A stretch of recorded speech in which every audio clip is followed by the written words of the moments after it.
Justices of the Appellate Division, 4th Department. Hear ye, hear ye, hear ye. All persons having business to do before this court shall draw near, give their attendance, and they shall be heard. Thank you. Please be seated.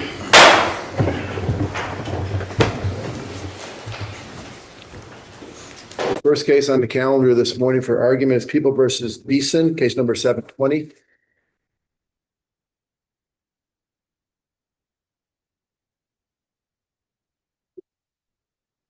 Good morning, Counselor. Good morning, Fabian Santacroce for Mr. Beeson. As much as I'd love to argue points 1 through 3, the DA did concede point 2, and I'm hoping the court, in essence, agrees with both of us on that. I'm here if you have any questions, but otherwise I would rely on my brief. Your client's still in custody on this charge? He is, yes. Do you have any other holds? No, he does not. Did you bring a stay application? I did not bring a stay application. All right. Hearing no further questions, we'll turn it over to Mr. McCarthy. Thank you. Thank you.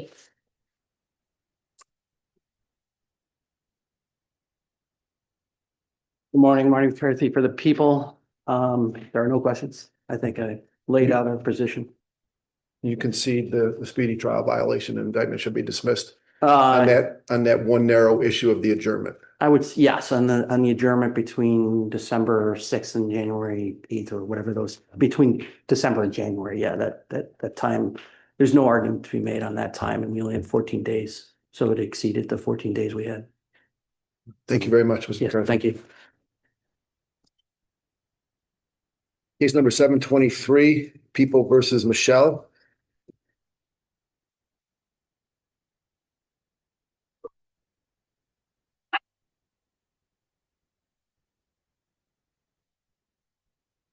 Good morning. Good morning, Stephanie Stair for Mr. Michelle.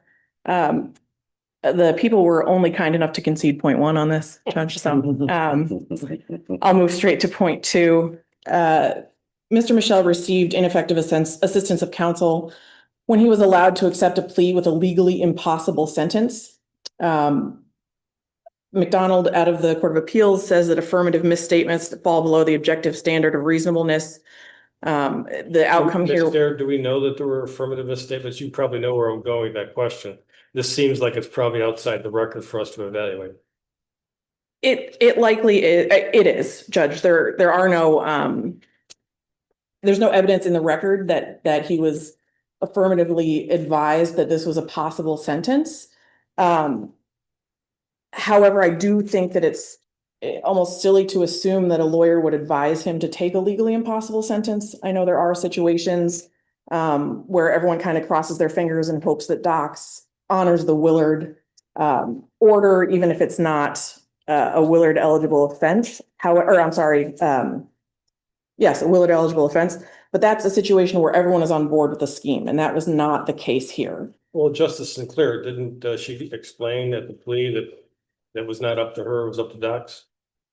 She explained that his acceptance into Willard was up to Docs, right? I think the biggest problem here is not necessarily that it wasn't a Willard eligible offense, but rather his VFO conviction that made him statutorily. There was no shot of him getting Willard if he pled the offense. Zero chance. Zero chance. It wasn't like Docs could say yes. Correct. Based on his record, or there was no discretion for Docs. Your point is that everybody should have known from the beginning. Correct. Of the plea proceeding that this possibility of Willard was not a possibility. Correct. But Justice current question is still a good one, is that we don't know what was communicated to your client by the lawyer. Correct. Sounds like a legitimate 440 if your client pled thinking he had a shot at Willard and that it was up to Docs, because that's just not true. I mean, there were multiple reasons here, I think, why he was not going to get Willard. Right. But we understand your point there, and it's just a question of whether it can be addressed on direct appeal or whether there's another avenue. Just very briefly on that, I would note that I think the fact that he moved to withdraw his plea, even though he was told he wasn't going to be allowed to do that, sort of suggests that he was informed that it wasn't an impossibility. I think that speaks to how it definitely would have been different, but for that inaccurate advice that, yes, we have to assume was given. moving to point 3, again, ineffective assistance of counsel. This was not a situation where defense counsel opts to pursue a favorable plea deal in lieu of motions or hearings. Hearings were conducted. It was a colorable issue where there was an unduly suggestive procedure. RPD general orders were violated in any number of cases, any number of ways, and without the ID, the case sort of falls apart. Defense counsel asked to close in writing, but never did so. And I do recognize that there was a deadline placed by the prosecutor, but there's also nothing in the record to show that defense counsel asked for that to be extended so that the court could decide on the suppression issue. Sorry, can we just go back to the Willard issue for a minute? Your client, my understanding is he's completed his sentence, the entire sentence. He has. He's out of prison and he's not even on parole anymore, supervision, right? Correct. So he wants to, if we were to rule in your favor on the first contention, we vacate the plea and he goes to trial. He's looking at 7.5 to 15 as the maximum. Yes, he is. He's already done now. He's got a prior violent felony on his record. This is the course he wants to pursue. He wants a new trial. He wants a trial on this. I have spoken with him and he wished to continue with the. Want to make sure. Yep. Thank you, Judge. On point 4, there was no minimal inquiry into his request for new counsel. He did make repeated requests. He repeatedly alleged he didn't understand the proceedings, was tricked into pleading, and couldn't read or write. And when you combine that with the advice of counsel to accept a legally impossible plea deal, I think it triggered a further inquiry that just wasn't done. And then in terms of point 4, the argument is that the prior plea was insufficient for a finding of second felony offender. He never actually entered a guilty plea, and the elements of attempted robbery and the second of force and being aided by another were not established by the transcript that was placed in the record. I know as Justice Lindley just pointed out, he is done with his sentence. However, this issue isn't moot in that it looks, everyone knows that your record follows you, right? It looks better to have been sentenced to 1 to 3 instead of 3 to 6. It also incremental punishment as time goes on. Obviously, a 1 to 3 looks better than a 3 to 6. But can you explain why doesn't your client have a problem? He knew that Willard, he wasn't eligible for Willard when he entered his plea, but he didn't move to withdraw his plea. So why is that not a problem for him on this appeal? Well, we don't know that he knew he was ineligible. I'm assuming that he was told he was eligible. And that's the crux of the argument. He did move to withdraw his plea when he was told that he wasn't eligible. I would defer to my brief. I don't know off the top of my head in the record where that is. Yeah, I don't think it was on that ground. But your point is that he thought he could get Willard at the plea. Yes. And he was misled into thinking he had a shot. Correct. And the lawyer should have known he had no shot. Correct. My recollection is when he did move to withdraw his plea, because he was granted a furlough, he got a very favorable sentence here. He was given a furlough and then he got hauled in much later. And he did say, well, I want to withdraw my plea, but it wasn't at that point. He didn't realize this Willard issue, I don't think. But in any event, we understand your general contention that he shouldn't have been told there was a possibility to begin with. Correct. Unless there are any other questions, I would rely on my brief. Thank you.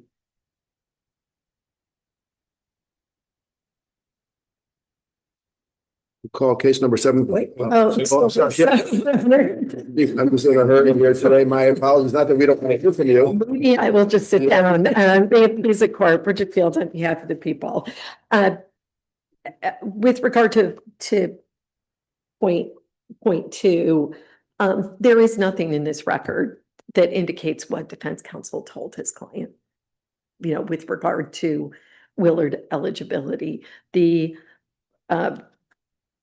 When the plea agreement was detailed by Judge Sinclair, she first said that the sentence would be 3 to 6, and then that she would recommend Willard, but Willard would be determined by.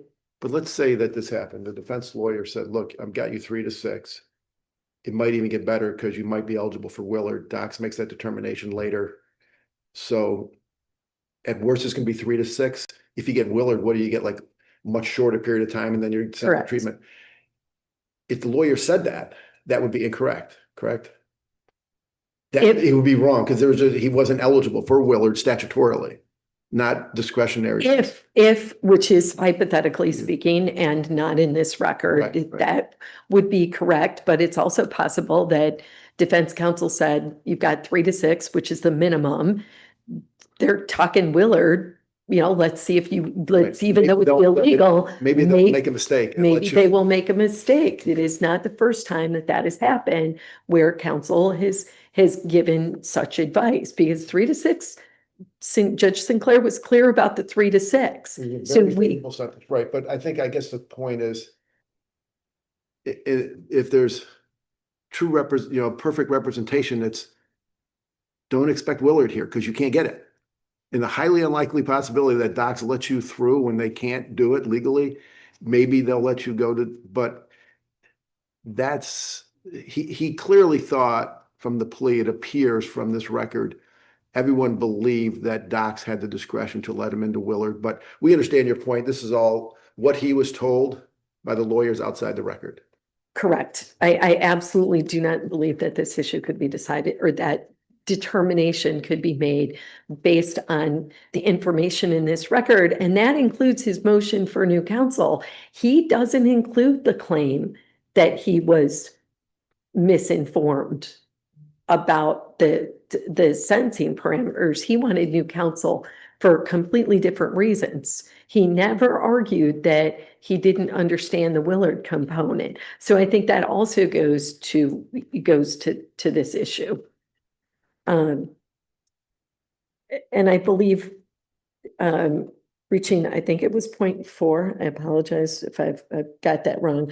But the second felony offender determination made by Judge Sinclair was appropriate. The transcripts of the prior plea were put into evidence. I don't believe anything else was put into evidence.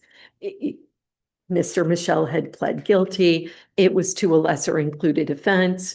So the requirements for what needed to be on the record for the plea colloquy are not as strict as had it been to a plea to the indictment. So I believe it was appropriate, unless he was appropriately sentenced as a second felony offender in this case. If the court has no further questions, I will rest on my brief. Thank you. My apologies. Thank you. No worries. Okay, 724 People versus Combs.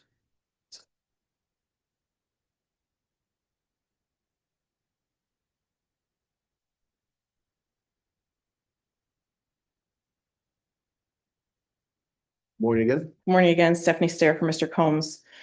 Point 1 of my brief, the people do suggest that it's not preserved. I would just note that defense counsel objected twice to the admission of the 911 tape. Foundation obviously requires 2 prongs, fair and accurate representation, and that it hasn't been altered or tampered with. It's the second prong that is missing here. Is that always required, you think, under the case law, that each and every time in any case, because the rule will be the same for criminal and civil, that there must be testimony that the item has not been altered, particularly when it comes down to a digital recording or whatever it is that theoretically could be altered? Do you think the case law is clear enough where it must always be so in every situation, that proof must be offered by the testifying witness that this item has not been altered? Yes, And that's based on McGee? yes. It's based on, I don't want to say that that's whatever I quoted in my brief. I apologize. That's exactly what you quoted. Then yes. And that's an interesting question these days, given the new world we live in with AI. Right. And so do you think there's any obligation on the objectant to point out that there's no testimony that it had not been altered in order to specify the missing link in the admissibility chain? Is that not a means by which you must preserve it? I think if memory serves, defense counsel objected just on general foundational grounds. And in my mind, because that second prong is required under foundation, yes, it may not have been super specific, but this isn't a heavy lift in terms of foundation. It's two elements for this, right? It's fair and accurate and it hasn't been altered. So in this case, at least, process of elimination, we know what's missing. And to sort of build on what you were saying with AI and everything, especially in this case, the caller did testify that it was a fair and accurate representation. However, the phone is concealed under her leg during this phone call. So she has absolutely no idea what's happening on the other end of it.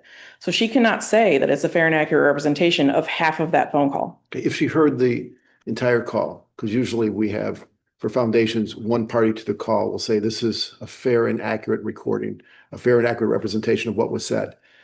That would satisfy the second prong, would it not? That it hasn't been altered or deleted, because if it had been altered, then it wouldn't be fair and, accurate.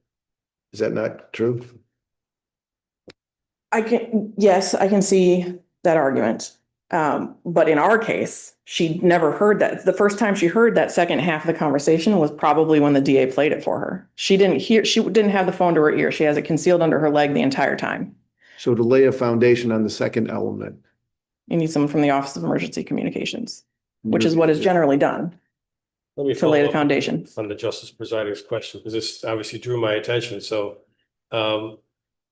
theoretically, this kind of situation with a digital recording, the party proffering the exhibit could have slowed it down.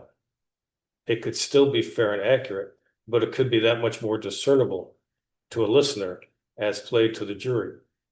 So the question still remains is whether or not that is a fundamental part, given the presiding justice question, which is, yeah, if it's fair and accurate, isn't that good enough, even if it's slowed down?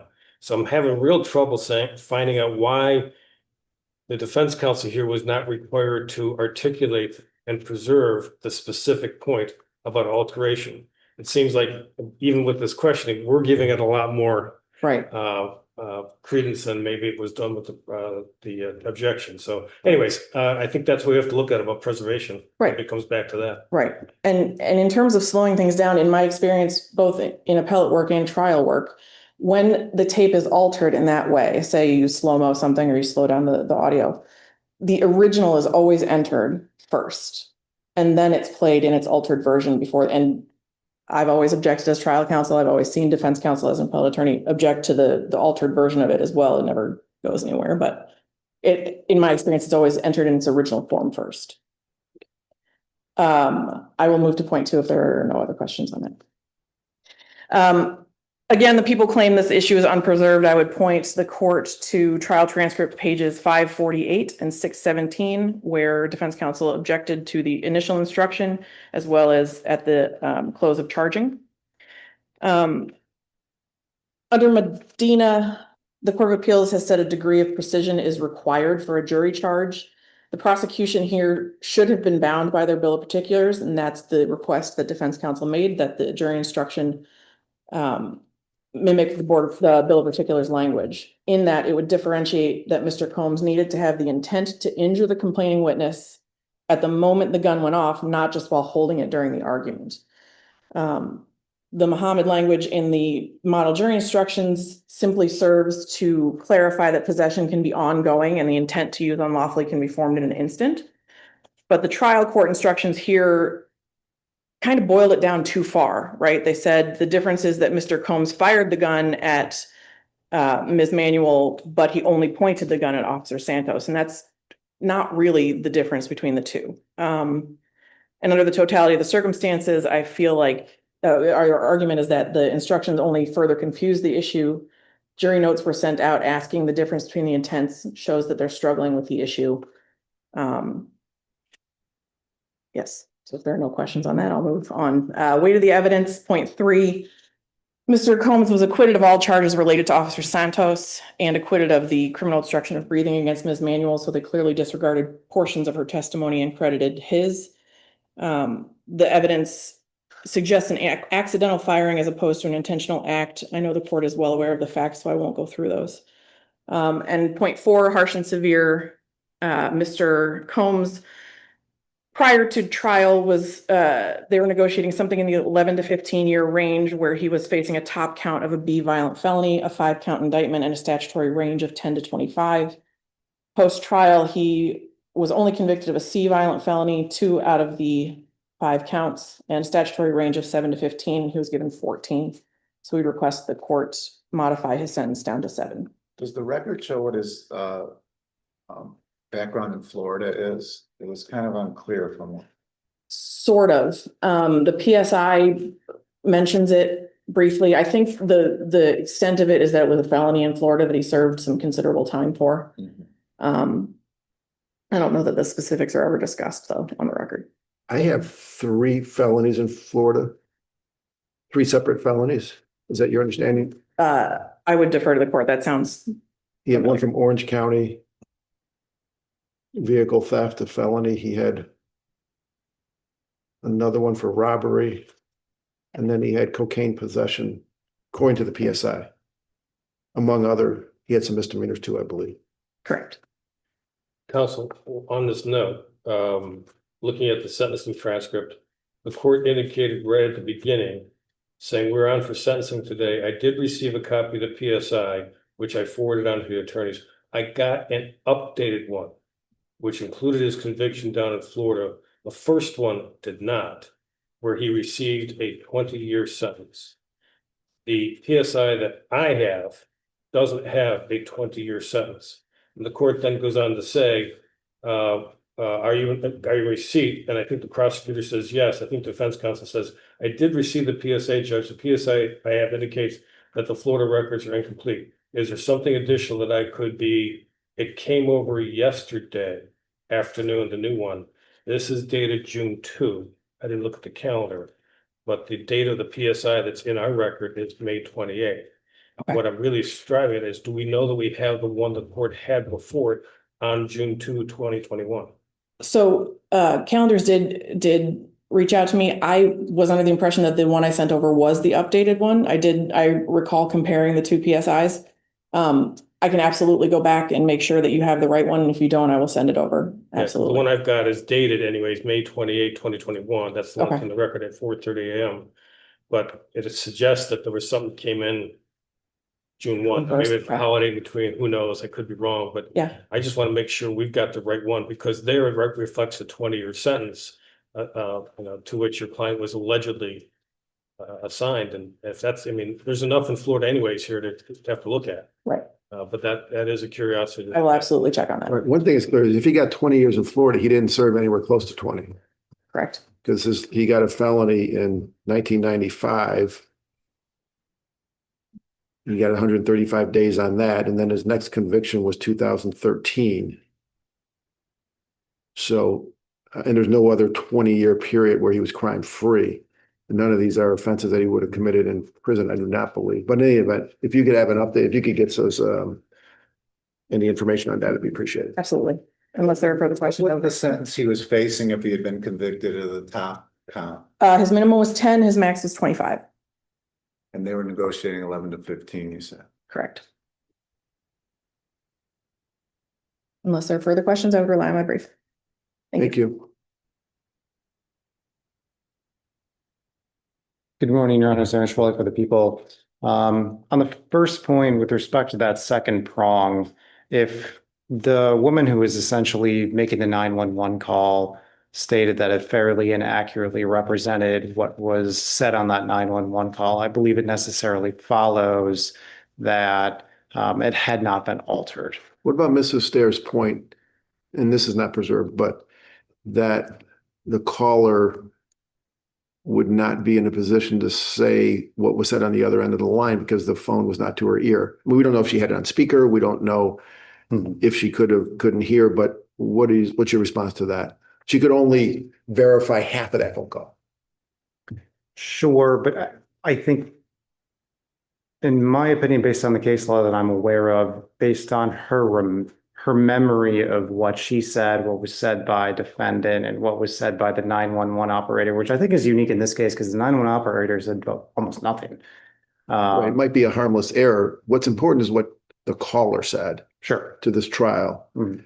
So even if it wasn't accurate for some reason, what the operator said, you're suggesting maybe it would be a harmless error. I would submit that to this court. Yes, Your Honor.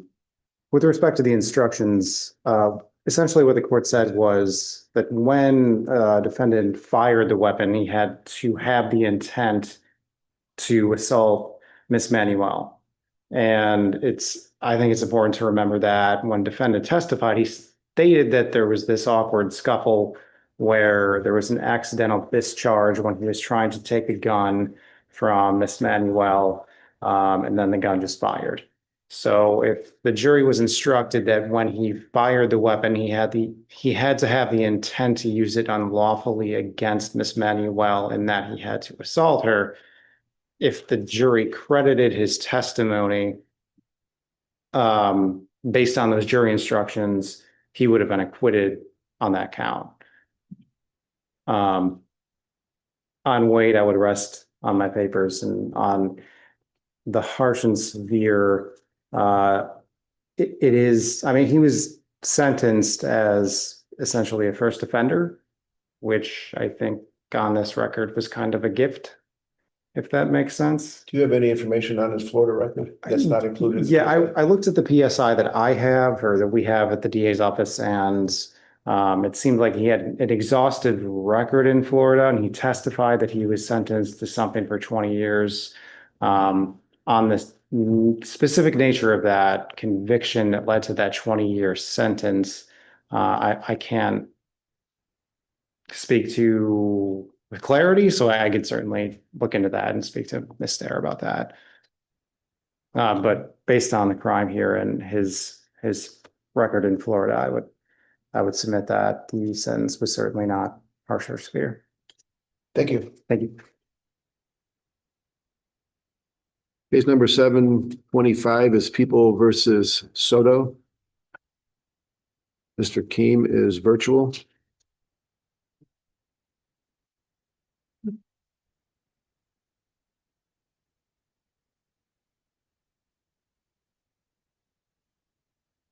Keem, good morning to you.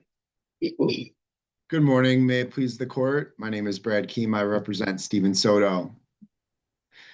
We assert the people failed to prove Joel or Brandon suffered substantial pain or impairment. Both did not go to a doctor after the incident. Neither missed work. They took ibuprofen, but nothing the next day. They described their pain as a 2 out of 10 or 4 out of 10 the next day. Brandon did describe it as a 6 out of 10 at the time it happened, while Joel went 8 or 10 out of 10. But the surrounding circumstances, the other comments that he made about his pain, I don't think get us to that substantial mark. I cited to Haynes, a case that a baseball bat was utilized. So it's not the object that is controlling here. A rock was supposedly the object here, and just like in Haynes, that doesn't control. Then you have in Haynes, he did go to the hospital and his pain lasted no longer than a week. I think with Brandon and Joel, they were pretty much done the next day. Right. Look, this is a close issue. You raise a lot of good points. Substantial pain is subjective, so these are always difficult cases for us, for the jury, for trial judges. But the case law says substantial has to be more than slight or trivial. It doesn't have to be severe or intense. So somewhere between slight and trivial, which is pretty low, and severe or intense is up here, somewhere in between is substantial. Would you agree that the pain described here by at least Joel, one victim here, one of the two, was more than trivial?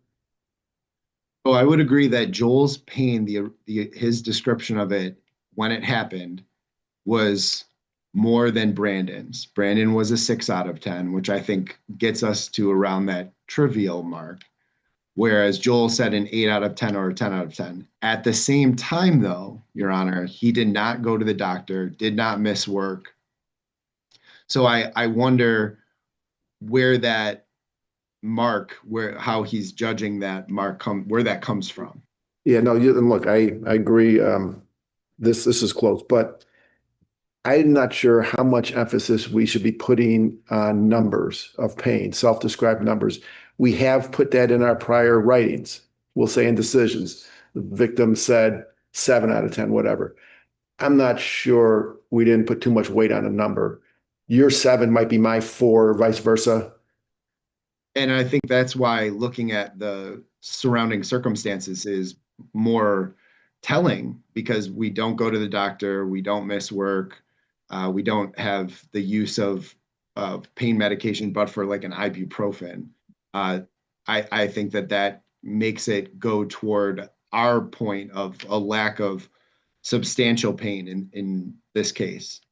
If you're right, would we reduce it to the attempted assault second, which is still a felony? The attempted assault second because of the rock. I think that's where the court has to go. Anything further? You want to discuss your second point? Unless there's questions on it, then I'll rely on the brief. Thank you, Mr. Keene.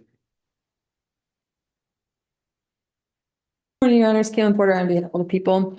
Just to address some of Justice Lindley's points, the case law is very clear that it doesn't need to rise to severe. We just have to clear that over trivial threshold. So I do think there's a bit of an inclination when you hear substantial pain that you do want to sort of synonymize it with severe, but the case law is clear that we don't need to hit that mark. We just need something more than trivial. And here, even just the fact that these victims felt the need to take any over-the-counter painkillers. The jury heard testimony from these two blue-collar workers that have been doing hard labor for Joel for almost 40 years. They did not go to the doctor. They did not take any pain medications, but they felt the need to do that this day. So after they were hit in the head, Joel repeatedly with a boulder-sized rock, they did feel repeatedly with a boulder-sized rock. They did feel the need. They did. If you take Advil or Tylenol, then that's enough for a victim.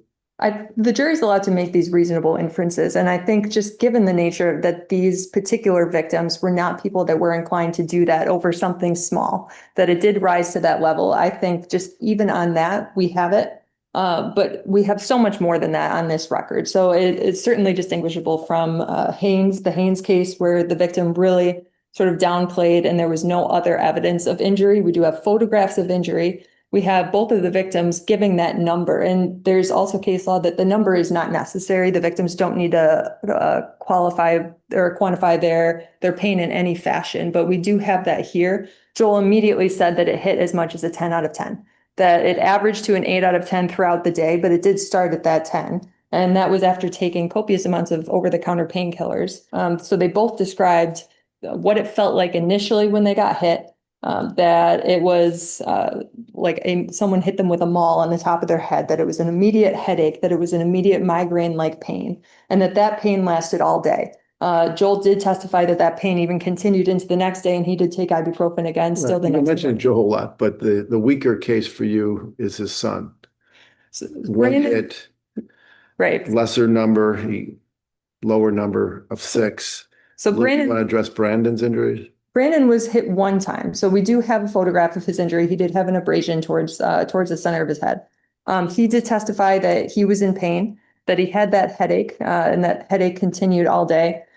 He described his pain as being initially a 6, but he did explain that was brought down because of the adrenaline that he was experiencing because he was currently grappling with a very aggressive, violent man at the time. So the 6 that he gave, he described as being mitigated by that adrenaline. So we have enough there then to make an inference that it would have been even higher if his faculties had been more focused on the pain that he was suffered alone. It could have been even higher there. And that's a reasonable inference that this court can make, that the jury can make. And on a legal sufficiency claim, that should go in the people's favor.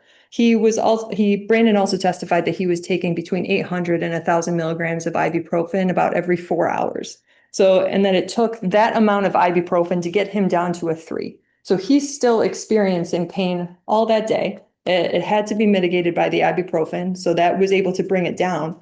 But again, if we're just going with, we need something over trivial, he was experiencing pain all day. And if he hadn't been taking that ibuprofen, it would have been a lot higher. If he hadn't felt that adrenaline at that moment, it would have been higher. He described that his headache also it was pounding all day, and he likened it to experiencing a migraine. So when you have that, and in addition with the photographs, and you also have depictions of their injuries, you have the defendant's intent, the weapon that he chose to use, the boulder-sized rock, the fact that he was trying to get them to let go of his friend gives you enough that that's his motive is to inflict pain. When you take all those factors together, we'd certainly say that we would clear a legal sufficiency threshold on this for both Joel and Brandon. And unless there are any further questions on that point or any of the contention in point 2. Yeah, yes, no, Thank you. Thank you. Case number 726, People versus Searles.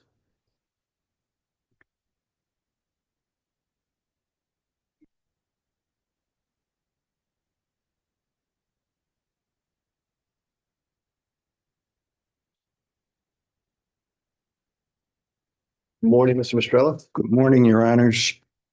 Daniel Mastrella, attorney for Robert Searles, the defendant appellant in this case. Your Honors, regarding point 1 of my brief, I rely on what I have submitted, only wish to rebut an assertion in the People's brief that the matter was not raised at the suppression hearing. It was specifically raised by counsel just prior to the court reciting its findings of fact. And it is in all instances preserved, so to speak, because of that. And with that,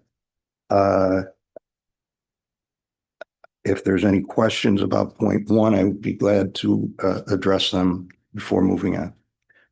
Is it your understanding of the testimony of Officer Marshall that your client said he didn't want to talk, he'd like to take his chances on this? He said that more than once, at least 3 times. Is that your understanding? That is my understanding based upon the testimony given, and I do cite that in my brief. So 3 times he says, I don't want to talk about this. I like to take my chances going forward. Correct. It's not late. The way the testimony comes in, it appears that he stated it right off the bat. Right. It appears that they continued to engage him in conversation. And according to investigator Marshall, he did repeat that statement on Multiple times. at least 2 more times. And the 2 who were questioning him upon hearing that, it appears, we don't know subjectively what they were thinking, but it appears that they interpreted that as the defendant was invoking his right to remain silent because they stopped questioning. I would agree with They that. left the room for an hour and a half or so. Correct. Then investigator Hickey comes in. That's correct. No new Miranda. No new Miranda. Just picks up. Correct. And we would assert that he was entitled to his Miranda warnings, and it may well have changed the course of the proceeding. And you cite to a case called Marrero, Yes, Your Honor. I think the defense said, that's it. And you equate this situation to that. That is, I don't want to talk about it anymore. I'll take my chances. Yes, Your Honor. That's it. Yes, and I think that this court and other appellate courts in this state have consistently held that there's not a specific format, specific words that have to be used. I think that the words used by Mr. Searles were as definitive as any could be. In the People's brief, they make the argument that in Marrero, that's it was clear and distinct, whereas here the language was, I think the word in the brief is nebulous. Can you tell me why this is not nebulous in your point of view? Well, I think that I don't want to talk about it, and I'll take my chances is pretty specific. And that this is a young man, 20 years old at the time, without significant experience with the criminal justice system. I don't think that he can be expected to say, I wish to assert my constitutional right to remain silent. I think Following up on the Justice Presiding's question, after he said it, I think 3 times, the officers got up and left. that's correct. And it was about an hour and a half before the interrogation resumed by another investigator who did not reread the Miranda warnings. Anything further, Mr. Mistrella? Well, just related to the other points, Your Honor, I by and large rely on my brief, but I sincerely believe that I've demonstrated that my client was entitled to a jury instruction on voluntariness. The trial counsel did raise the issue in timely fashion and request the charge. And then finally, as to my third point, this young man had no criminal record and received a extremely heavy sentence in this matter, 18 years and then 215 concurrent sentences. Which we don't get to that if we agree with you on point one. Understood. Thank you very much. Thank you.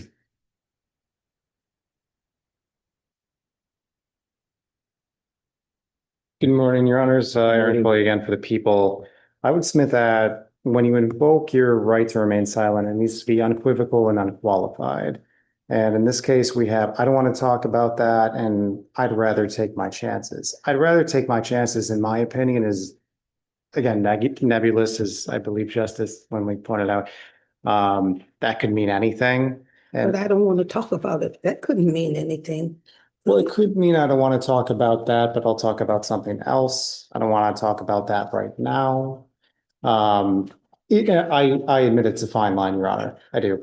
But what I would contrast it to is what he said later when he's talking to investigator Hickey, is that he didn't want to talk about it anymore. He just wanted to go to booking. That's, I'm done. I'm out. Get me out of here.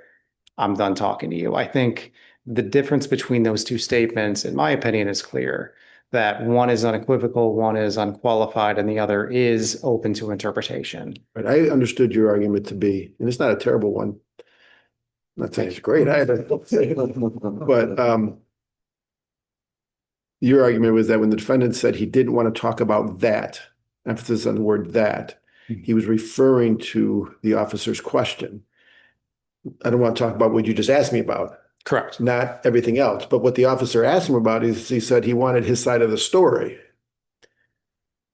So like, what else is there to talk about besides his side of the story? I mean, you're not talking about the weather. What other possible subject could there be? Sure. And I think on the suppression hearing testimony, it's unclear everything that they could have possibly been talking about. But I just think I don't want to talk about that could mean he's leaving the door open, the defendant in this case, to something else. Okay. And I acknowledge that it is a fine line. I would just submit that that's not unequivocal and that's not unqualified based on the case law generally at the appellate division. Do you agree that the record seems to support Mr. Mistrella's contention factually that the defendant made that statement 3 times, at least 3 times? I believe that's what it says. But right, I could see once, maybe you're a little unclear, but then twice, 3 times, it's at some point, I don't want to talk about that becomes I don't want to talk about anything. Well, I think what else came out at the hearing was that basically these officers, the investigators, their shift was over and they stated, so yes, one of the two, I'm not sure which one, stated that he wasn't talking that much and our shift was ending. So we left. And I think they interpreted his statement as he just doesn't want to. He's not talking much. We're not getting much out of this. So our shift is ending anyway. Let's just leave. Let's give him some time. But just because he's not talking much doesn't mean that he unequivocally invoked his right to remain silent. Anything further on the other points? With respect to the voluntariness instruction, I would just rely on my brief that there was no objection during Investigator Hickey's testimony raising voluntariness. And on the sentence, I would submit that it was sent 7 years below the maximum, and that's just not harsh and severe. Thank you kindly. Thank you. Okay, 729 is matter of Gabrielle S. We have two remote arguers here on this one. 727, I'm sorry, 727, matter of Gabriel S. Thank you. I am not on my game today.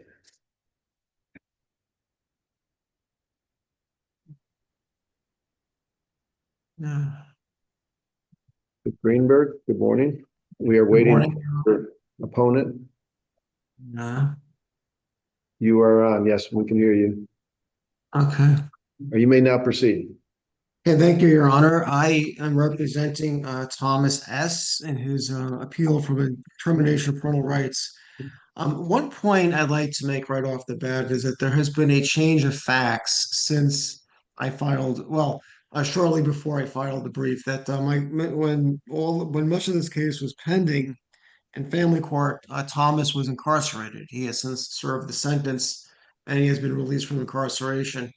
So with that in mind, I think that if you wanted to focus on point two, whether his no longer being incarcerated might justify a revisiting of the dispositional hearing, because now, and because he's no longer incarcerated, he could once again resume being a much more viable resource for the child Gabriel, obviously, than he could be when he was incarcerated. So I would just put that as a frame around both point one and point two. In the case of point one, our position is that I mean, granted, when he was incarcerated, there was a limited amount of things that he could do, but some of the things that he was doing, he did take the anger management class and the alcohol and substance abuse class while he was incarcerated. He did. I think what Ms. Connell's going to say in a few minutes is that the child has been placed in care, is ready for adoption since November of 2020. And Right. some permanency one way or another. Your client was released from prison in October 2024, which was 10 months after the court terminated his parental rights. So at some point, enough is enough, and this child needs to have some permanency one way or another here. Well, I would agree. To that? Oh, I'm sorry. Oh, I apologize. No, I anticipate that's what she is going to say. She's said it as much in her brief. Well, yes, I would anticipate that as well, and I would agree with Ms. Connell that, well, all children are entitled to permanency, but the act of going back for a second dispositional hearing on whether or not that he's now has the resources to care for him could also result in the restoration of his parental rights, and then give Gabriel the permanency that he desires and that he deserves to have. So I guess that would be my response to that anticipated question. It should Ms. Connell raise it, but that also presupposes that the rights were terminated, because going back to point one, Your Honors, is that was there a basis to terminate them to begin with, given that he was making the attempt to fulfill his programming, albeit in the limited confinement of the being incarcerated. Like, for example, he wasn't able to attend the medical appointments, but he was able to have his mother represent him at the medical appointments, and thus they able to keep up with Gabriel's health. I mean, and before he became incarcerated, he also was visiting with Gabriel when his mother was supervising it, and also the record does reflect that he was also, for his incarceration, that he was providing Gabriel with diapers, cribs, baby clothes, that he was other matters that he received from Catholic Charities. So, I mean, I guess the frame might be that he's no longer incarcerated, but even before we send it back to dispositional hearing, you can certainly review whether there was a basis in the record to terminate the rights to begin with, or to find, or more accurately, to find whether there was permanent neglect to begin with. Well, counsel, did Yes. he have a place for the child to live even before he was incarcerated? Did he have a stable environment for the child to live with him? Well, I think he was living at the Franklin Street boarding house, which I took the liberty of Googling while the other arguments were processed, but that's the only indication where he was living. I don't know whether that's viable for the child, but it certainly was a place where he could certainly be the starting point. And did he make his regular visits even before? Didn't he only see the child twice out of the 15 available visits that he had? Well, my understanding, Your Honor, is that he visited 10 times when the mother was supervising it, but I think when it went to a different provider, he did miss some visits, yes. So I would I would partially agree with that statement, Your Honor. All right, thank you, Mr. Greenberg. Oh, you're welcome. Ms. Cottle? Yes, thank you. May it please the court. I represent the child in this matter. I think the court has correctly indicated where my argument lies. My client was born November 2nd of 2020. He's almost 5 years old. He's never been in the care of his father. And there's no dispute that he's in a pre-adoptive home, a loving family who cares for his needs plus his special needs. My client sees an ophthalmologist, an infectious disease, an ENT, a craniofacial center of Western New York, and he sees a pediatric dentist along with seeing his regular pediatrician. He has multiple special needs that the father has never acknowledged. There's no acknowledgement in the record that he knows or understands any of these needs, that he's done anything for it. I think Mr. Greenberg focused on the father's statements in the record with regard to how many times he visited when my client was in the care of the father's mother. Father didn't know his mother's address, and it's in dispute whether he actually visited at any of those times. What is not in dispute is that of the 10 visits he could have availed himself of at Salvation Army, he attended 2.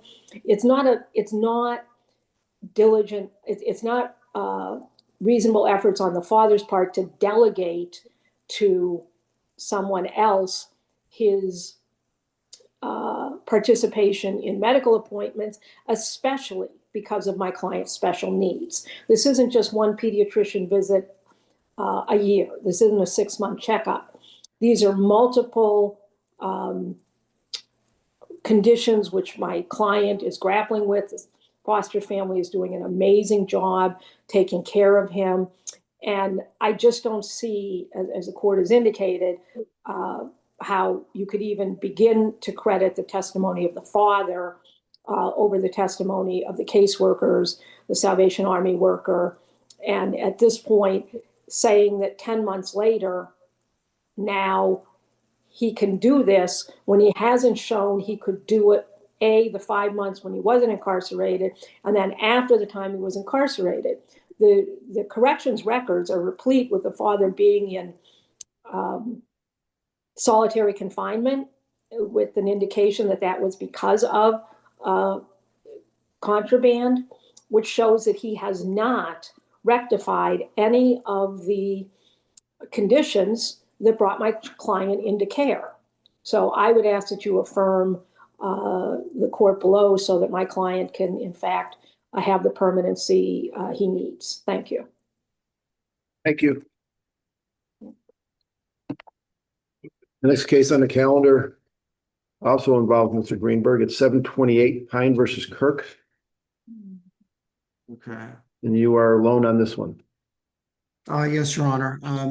This case is actually, I think, much simpler because than Thomas's case was, because the only issue before the court is whether Mr. Pine raised a viable petition in family court, and I think the law is very clear. It's like, if you can pretty much divine anything out of the 4 walls of the petition, it's pretty much it's a very, very liberal standard. And I don't want to go through the petition point by point, but I think that in the 20 or so allegations he made as to why there was a change in circumstances, that our argument would be is that he did have enough to go forward to another trial in the case of the young child's. Do you agree that there are allegations in that pro se petition that involve acts and misconduct and allegations that occurred before the prior order was entered on January 11th, 2023? And those can't be considered a change in circumstances by definition? Well, certainly the things that occurred before January 2023 should not be the change of circumstances, but there was also one very serious allegation after 2023 was the or the subject child missing school. 107 days out of 180 days Right. is very substantial. So I think that alone would be. Yeah, some of that was before the order, some after, but it sounds like the explanation for that is that the mother decided to homeschool the child. The mother has sole custody. Your client doesn't even have the right to initiate any contact with the child. So I believe that what the judge is, the way he's looking at it, is that that's, of course, if you're homeschooled, you're going to miss, you're not going to attend the actual school. And that's not a sufficient change of circumstances here. But counsel, wasn't there an allegation that the stepfather and stepbrothers were fighting? And isn't that an instance of domestic violence within the home? And isn't that a new allegation? That would be a new allegation, yes. I mean, there was Mr. Pine has been alleging that there was the violence is a new allegation, that there was a Michael Kirk, who's Kirk from a son from a different relationship, has been fighting, and yes, I guess it's somewhat of judge that yes, the domestic violence is a new allegation. So that again, that standing alone would be sufficient to go forward on a new hearing. Relating back to the homeschooling, but that also then begs the question I mean, you can't just abruptly go homeschool. You have to file the paperwork, and you have to do, do the testing and do everything else. And I think part of his allegation was that she was not fulfilling the requirements under the educational law concerning homeschooling. Right. Wasn't that testimony, wasn't that allegation about the brothers testified to in the neglect proceeding? So it wasn't a change in circumstance. That was already litigated, wasn't it? Well, that's I think in his mind, that's a continuing problem. I mean, there may have been new allegations since the 2023 order went into effect, and certainly you can go forward on those new allegations. So.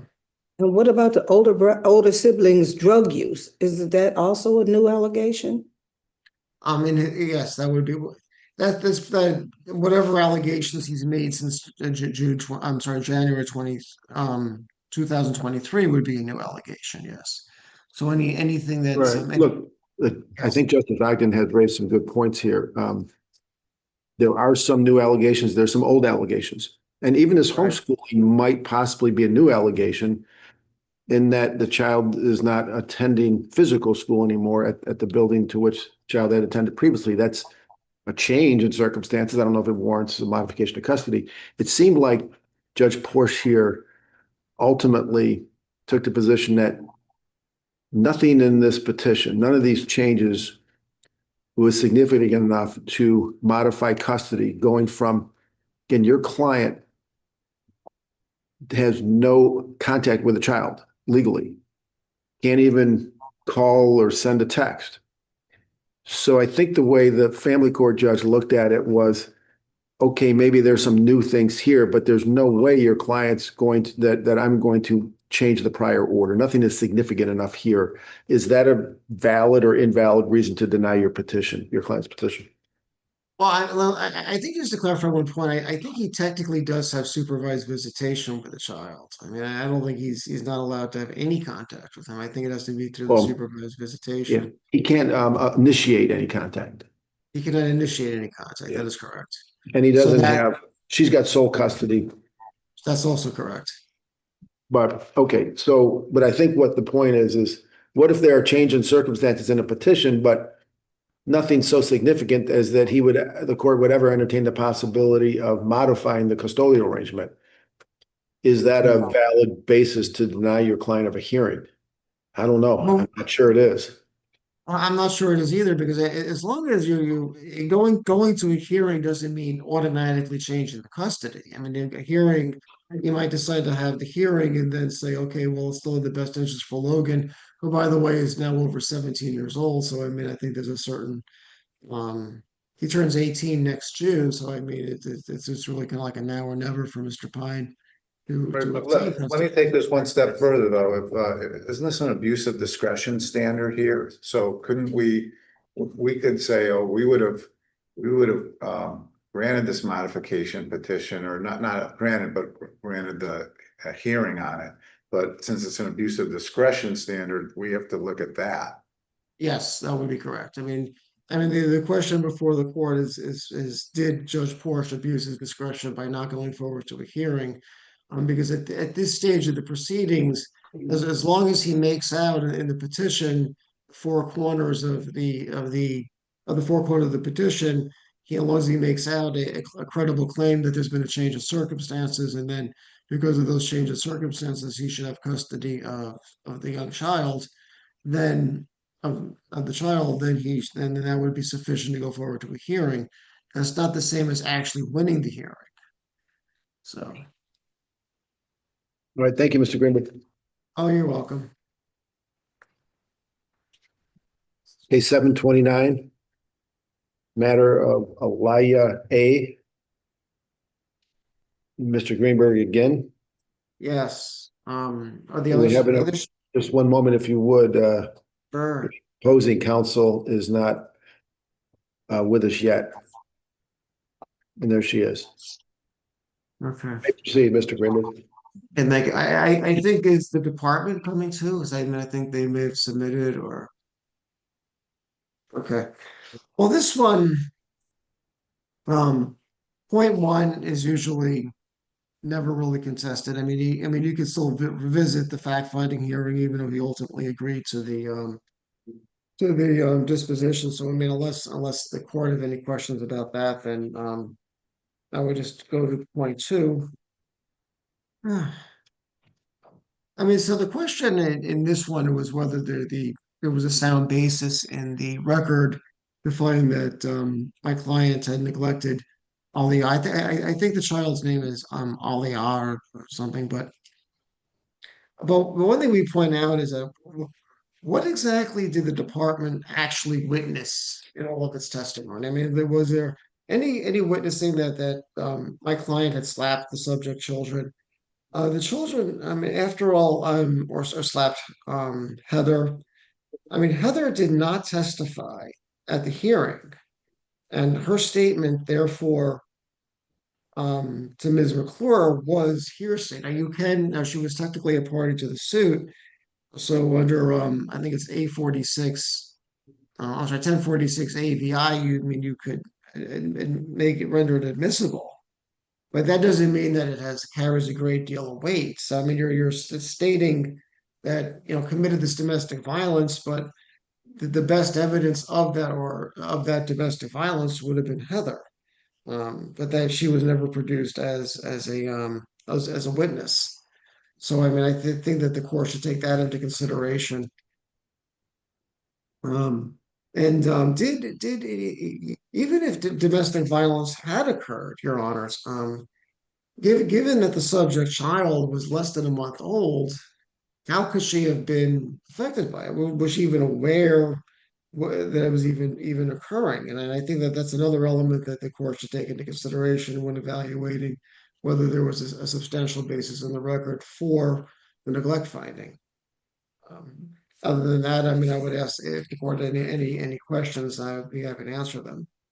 Hearing none, thank you. Okay. Ms. Horner? Good morning, and may it please the court, Caitlin Herner on behalf of the subject child, Aliyah A. By way of update, the disposition in this matter resulted in my client being returned to the appellant. She does remain in his care. Despite her health history, I'd like to let the court know that my client is healthy and she's fully recovered from gastroschisis. It remains my position that the Department of Social Services did present sufficient evidence of adequate weight to prove that the appellant neglected the child. Noteworthy is that the appellant chose to not testify on his own behalf. Therefore, the trial court did take the strongest possible negative inference against him. At this time, I'd like to highlight for the court in Re Cantina B, 26 AD 3rd, 327. The second department did find reversible error when the family court dismissed the neglect petition with a very similar fact pattern. I do understand that Attorney Greenberg was focusing on the domestic violence in his brief. However, I do think there is a companion issue of the mother's drug use. My client was born with positive toxicologies. The parties did reside together. The mother did state to her counselor, which records are in evidence to support that she was using daily and that the appellant was frustrated with her continued use. At this time, I do ask that the trial court be affirmed. I would note that there is case law to support the notion that even a single act of domestic violence can substantiate a finding of neglect. I would also emphasize that my client at the time of the alleged conduct was intubated, had a feeding tube, and was on a ventilator. The documents and evidence do also support that domestic violence had been an ongoing issue. So the two issues of domestic violence and substance abuse are enough to substantiate the lower court's finding. I ask that the trial court be affirmed. If the court has no further questions, I rest on my brief. Thank you. Thank you.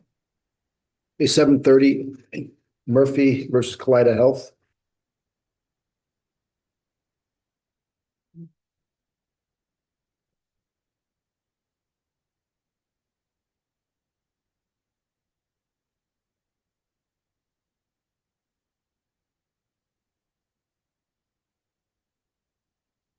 Good morning, Your Honors. May it please the court, Jason Telak here for the plaintiff appellant, Jerry Murphy. I would like to begin today by discussing the plaintiff's motion regarding the staffing records.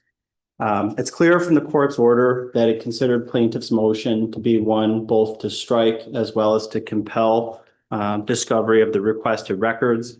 The court's order specifically specifically denied the motion to compel, finding that the records were not material and necessary. And although the trial court has broad discretion to supervise disclosure, this court may substitute its own discretion, even in the absence of abuse, for discovery issues. And here it's respectfully submitted that the trial court abused its discretion, and even if it didn't, that this court can and should substitute its own discretion on these discovery issues. What would you be attempting to show with these staffing records if they were obtained? Well, for one, Your Honor, this is a pressure sore case where we're alleging that the hospital failed to properly monitor and treat the plaintiff, that they failed to do appropriate skin checks, failed to position him, and that inattention to the plaintiff led to him developing this massive sacral ulcer. Additionally, there are administrative rules. The public health law states that hospitals are required to develop and implement a staffing plan and to document their actual daily staffing to ensure compliance with the staffing plan. And if these records show that the defendant hospital either didn't have a staffing plan or they didn't comply with the staffing plan, that would be a violation of an administrative rule, and it would be some evidence of negligence that a plaintiff could use to prove his case. The trial court seemed to suggest that you know which 4 nurses had contact with your client and you've deposed them. That, and there's no patient census. You didn't request that. Without a census, I assume that means how many other patients were in the ICU. Because you don't have a census, you haven't requested the census, and because you already know the nurses who were there, the medical attendants, you don't need anything else. What do you say to that? Well, what I would say to that is that the records that were requested, the staffing plan, schedule, and Chronos records of attendance, were all based on the deposition testimony of the defendant's nurse, Nicole Melcher. The argument by the defense is that you have the plaintiff's record, so you see who treated him. The plaintiff's records says nothing at all about how the ICU was staffed, whether they were following the administrative rules and whether they were following their own internal hospital rules regarding the staff to patient ratio. And again, discovery is not yet closed in this case. The note of issue hasn't been filed. Plaintiff can still request the patient census. And the standard here for evaluating whether the request is proper is whether the information sought is material and necessary or could lead to the discovery of evidence that's material and necessary.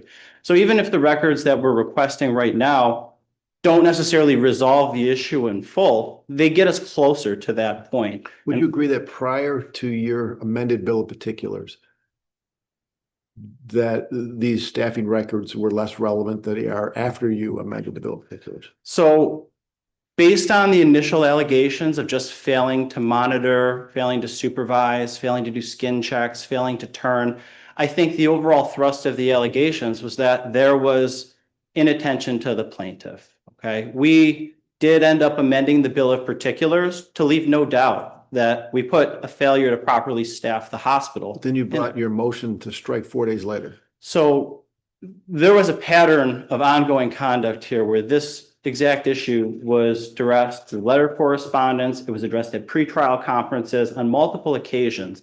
And the positions were pretty clear of the parties that it was our position, we're entitled to the records. It was their position that we're not. And even though I don't think the amendment to the bill of particulars was necessary, we did it just because, then there could be no doubt that the allegation of a failure to properly staff the hospital was right there in black and white. So again, I think just because a violation of the hospital's own rules about staffing, a violation of administrative rules about staffing, those are both some evidence of negligence directly related to the claims that are made here. They're material and necessary. Why don't you move on to the errands issue, if you would? Could I address the protective order issue first, or would you like me to just go to the errands? Well, I thought that you were addressing that. Okay. Because that's part and parcel really of the motion. I mean, motion to strike is kind of drastic. You probably aren't reasonably expecting we're going to grant you that relief. Right, and under 3126, the court could have issued a conditional self-executing order that says provide the records by such and such a date, or else, here is the consequence. Just on the protective order issue, about it being overbroad, I mean, it was limited to the ICU where the plaintiff was kept for the month he was kept there. He was there for only, 20 days, and you asked for 30 days. He was there for 21 days, from the 21 7th to the days, so 27th. You could have, I guess, made it for 21 days. And if they limited it to 21 days, so be it. That's fine. Okay. But we requested the month that he was there. And it was, the specific documents based directly on the testimony of one of the defendant's employees. So this wasn't a broad fishing expedition. It was very narrowly targeted. There's been no evidence that it would be burdensome to produce the records, especially considering the hospital was required to create these records and to have them available for production under both the public health law and the New York Code's rules and regulations. Okay, so now turning to the errands issue.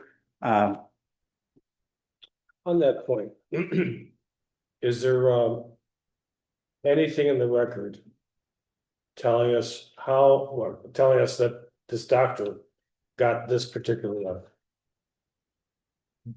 That the doctor got this particular letter? I see no allegation in the cross-moving papers from the defendant's counsel indicating that it was obtained from the doctor. It was obtained from a third-party source, undisclosed as it is. So my inference from that is we have no idea that this doctor even saw this letter at any time. I suppose that's correct, Your Honor. I mean, the defense came into possession of the letter somehow through a request, but the exact mechanism of how is not entirely clear. Is there anything in the record indicating that defense counsel ever sought to interview that particular physician?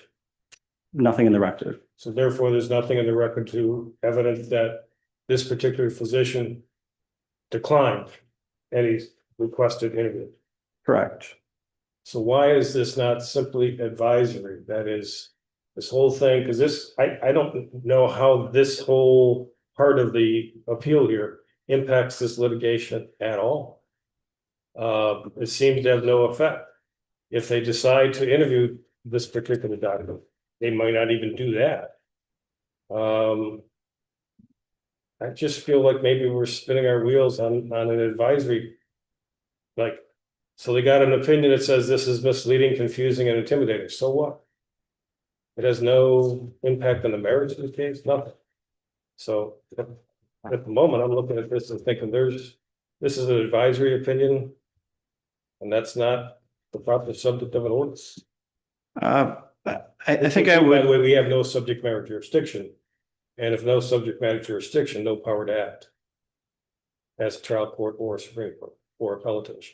I mean, I would agree, Your Honor, that there's no evidence in the record that the doctor was contacted to conduct an interview or that the doctor declined to do an interview at all, or declined to do an interview based on this letter that's at issue here. I would agree with all those points. Would you agree that the letter was sent to the doctor? The letter of May 8th, 2024? You don't dispute that it was sent by Mr. Murphy to his primary care physician, Dr. Barnes? I don't dispute that the letter exists in the records and that the defense claims to have received it from the doctor's office, so. But that correct. not answering the question. Do you believe, was it sent? I mean, I believe so. Right. And your office obviously had a role in drafting this letter, just citing the case law and so forth. Yes, and helping the plaintiff to craft the letter, correct. Right. So your office helped him draft the letter.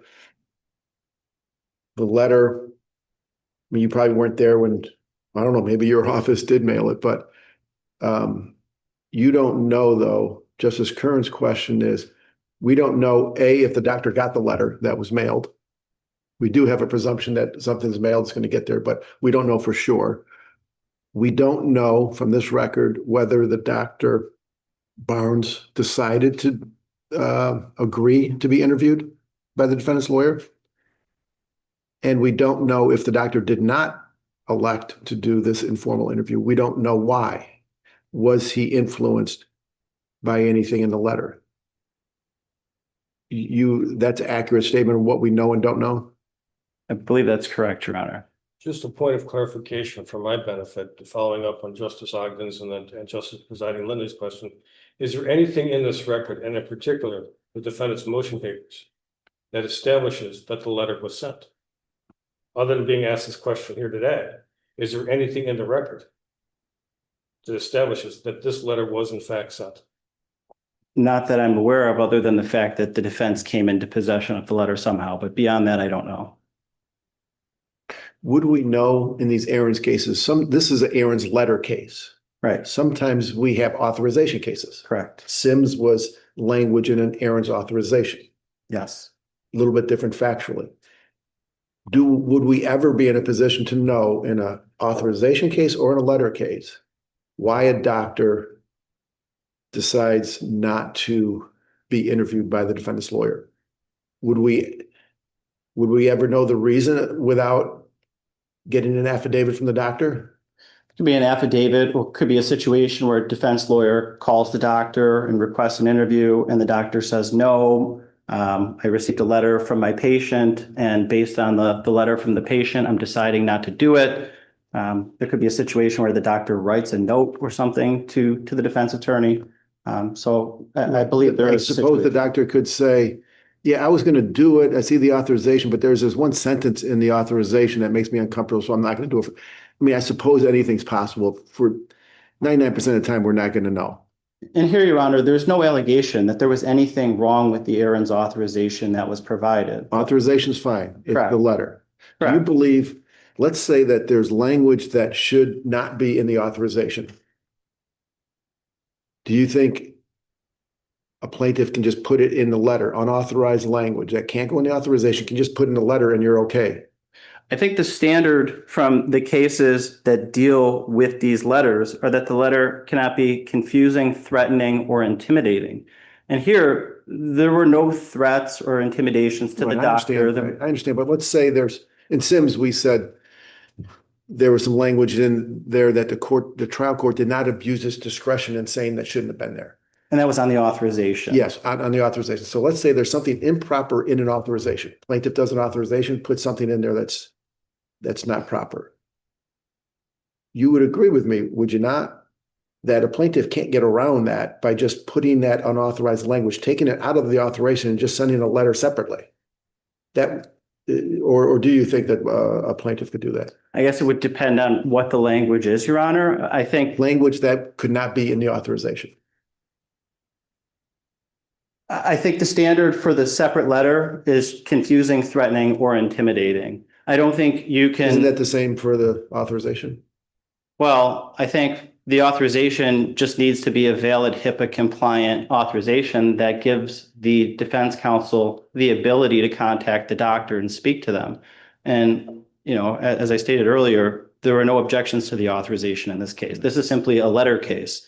And for letter cases, the standard is confusing, threatening, or intimidating. And there was nothing that was confusing, threatening, or intimidating in the letter. Let's focus on the letter. Okay.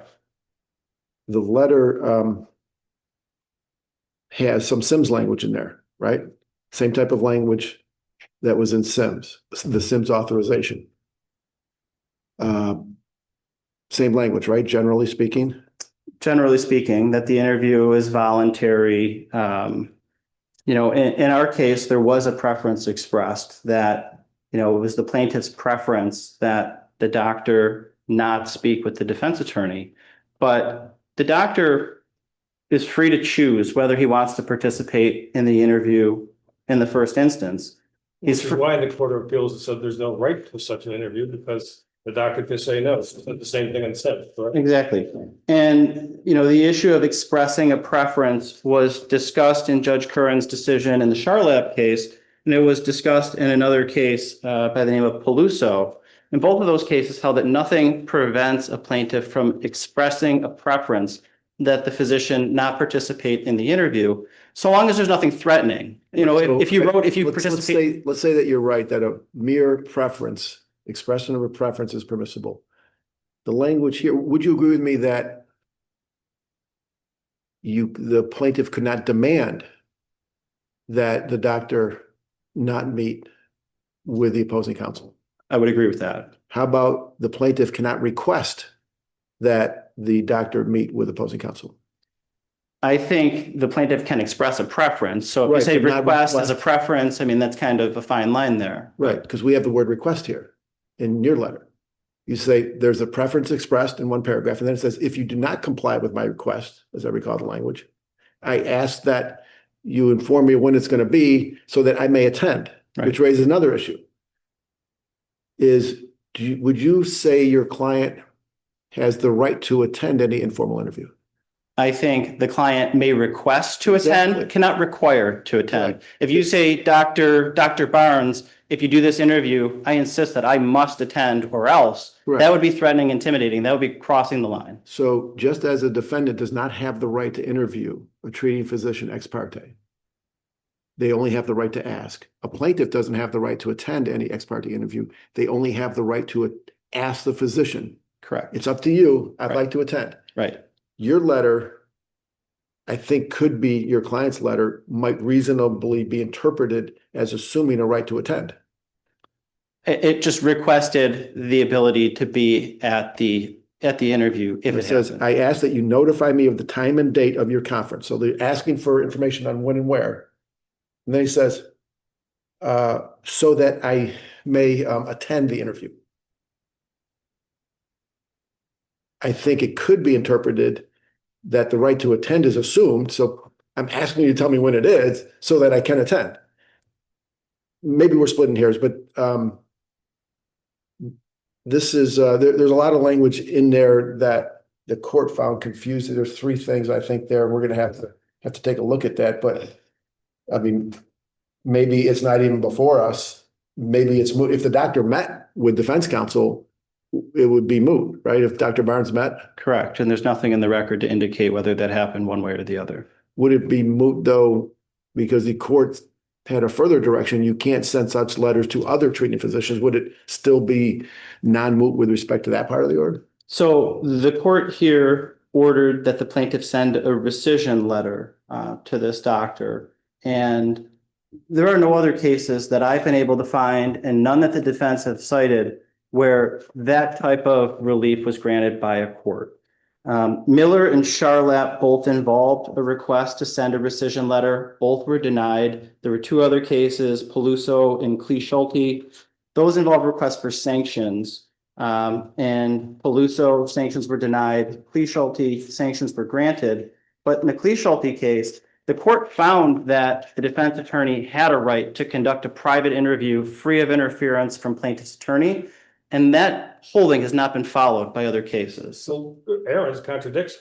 Right. Because the doctor can refuse, there is no right. We said the same thing in footnote, whatever is one, maybe the only footnote in Sims. Just for sake of following up on some of the questions for my benefit. Let's flip it a little bit. Is there anything wrong with the medical director of Kaleida calling this doctor and say, we really want you to be interviewed? Let's assume this physician has admission privileges at Kaleida facilities. And let's assume the president of Kaleida calls this particular physician and says, hey, we love having you on our staff. We really want you to meet with our lawyer. Is there anything wrong with that? I think it probably happens. What about carriers? Let's assume there's only so many carriers. Do you think it's okay if the carrier's representative contacts the physician and says, hey, we really think, insured, that you should meet with our lawyer? I think that probably happens as well. So in terms of what happens with these non-parties, that's really outside the realm of what the courts are concerned with under Article 31 disclosure. I think Aaron's essentially said that. Am I right? I think that's right. So in terms of what was said by whom, all this is hypothetical, the questions we're asking, because there's been no real harm to anyone here. No one's been denied an interview, correct? Not that I'm aware of, nothing in the record. It's an interesting discussion, but other than spending this time with an interesting discussion, I'm not sure this matters to anything. Do you? I suppose. No offense to the lawyers who did a marvelous job in the briefs and the papers. I'm not faulting anyone, but I see no harm to anyone, no breach of any duty, no cause to honor a right, because there is no right. Well, So I'm just struggling with what are we doing here on this issue? well, there is a requirement now from the court order that plaintiff has to send out these awkward letters to his treatment providers that received this initial letter, assuming there's more than one. Unless we find that that order was entered without subject matter jurisdiction. And of course, in that event, we have to reverse because an order entered without subject matter jurisdiction, the court had no power to do it in the first part. And if all that was asked for was advisory relief, one could argue it's without subject matter jurisdiction. Yes, Your Honor. But I there don't is, know if that's the case, but I'm letting it all hang out. I'm sorry, Your Honor. Go ahead. we do have, the part of the order is directed at the primary care physician, Dr. Barnes. Right. But then the last order goes further and prohibits your client from sending any further litigation-related correspondence to his treating physician.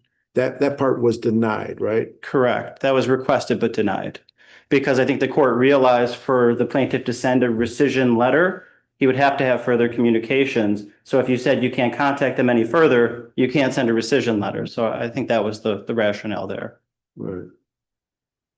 And then the last thing I would mention, Your Honors, is just generally plaintiff's First Amendment right to communicate freely, especially with his primary care physician. There's a sensitive physician-patient relationship there. And I'm not sure how far courts want to go. There would be limits though, right? You would agree that there's limits on the First Amendment rights of a plaintiff? Like, for example, if they signed an authorization saying you can talk to, it's up to you, you can talk to the defense lawyer. The plaintiff can't then send a letter separate and say, I direct you, I demand that you not meet with them. And if you do, I'm going to consider that a breach of our confidential relationship, and there may be a lawsuit. I'm going to find another primary care physician. That type of letter couldn't be sent, right? I would agree that it cannot be confusing, threatening, or intimidating. Right. So there are limits to the First Amendment rights of what a plaintiff can say to his or her own physician. I suppose that's true, Your Honor, yes. Using the words compliance and request in and of itself isn't confusing. Doesn't comply, isn't that kind of a authoritarian type of, to use a popular word nowadays? You know, compliance, you're complying with me. You only have to comply with someone if they have some authority over you too. So this is my request. So that isn't confusing. And that letter, after you get a authorization saying, talk to, you know, you're okay to talk to my doctor, or to, you know, my doctor is okay to talk to the other lawyer. Yeah, I mean, I think where I was going with this before is taking this outside of the context of a letter. If this was an office visit where a plaintiff and his doctor are communicating, Right. The plaintiff expresses a preference. You know, it comes up that the doctor received a letter and he's there at the office speaking to his doctor. You know, I don't think there's anything wrong with expressing a preference. Like, I would prefer that you don't participate in the interview. But the letter wasn't that nice, as you're being. I don't have I should have printed out the letter and had it in front of me, but I did not do that. You read it. Well, let me ask you one other question, and following up with what my colleague next to me, Justice Curran, is talking about this subject matter jurisdiction. But how do you feel that squares with the trial court's innate ability to supervise discovery? And I mean, and Aaron's letter is basically a discovery device. I mean, that's what the Court of Appeals talked about when they crafted this whole scheme. I said, this is to shortcut more formal discovery, correct? I believe that was, yeah, the language in Aaron's was an Right. informal discovery device. Right. So how do you feel about the subject matter jurisdiction issue that Justice Curran is referring to? Well, I mean, I would agree with Justice Curran's point that there really is nothing in the record to show that the doctor ever saw this or based his opinion whether or not to participate based on the letter. Right, but if the court has the authority to supervise discovery, and the discovery is number one, the Aaron's letter, and then there's a follow-up, and that's brought to the court's attention, does the court not have the ability to then act? I'm not sure I've fully considered that position, Your Honor. I would have to give that some thought. With your permission, I'd like to just ask his counsel. You don't need my. I meant to look at him. Oh.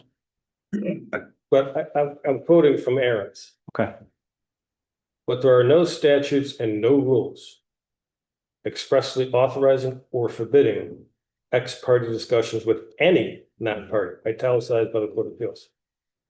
It's for that reason when I asked the question earlier, at least from my perspective, I think that we're completely outside of Article 31, unless you subpoena the non-party. So in terms of extrapolating discretion for disclosure, I'm not even sure we get there when you read Aaron's in that statement. They recognize that essentially under Aaron's, the rules that seem to comply or seem to apply were based on the ethical rules pertaining to the constraints on lawyers interacting with non-parties. So on my personal, I'm not so sure that Article 31 even applies. But getting back to the Justice Presiding's questions about revocation of the authorization, Counselor, do you know of any rule or statute that permitted OCA to adopt that authorization form? Not that I'm aware of. UCS, I should say, because it actually has a UCS number down at the bottom, standing for Unified Court System. And in paragraph 6 of that standard form that the court system contrived, I have the right to revoke this authorization at any time by writing to the healthcare provider listed. It says that right in there. And if the plaintiff were to do that there, I suppose a motion to compel the authorization would be permitted by Aaron's. Do you agree with that? Yes. But we don't have any of that here. Right.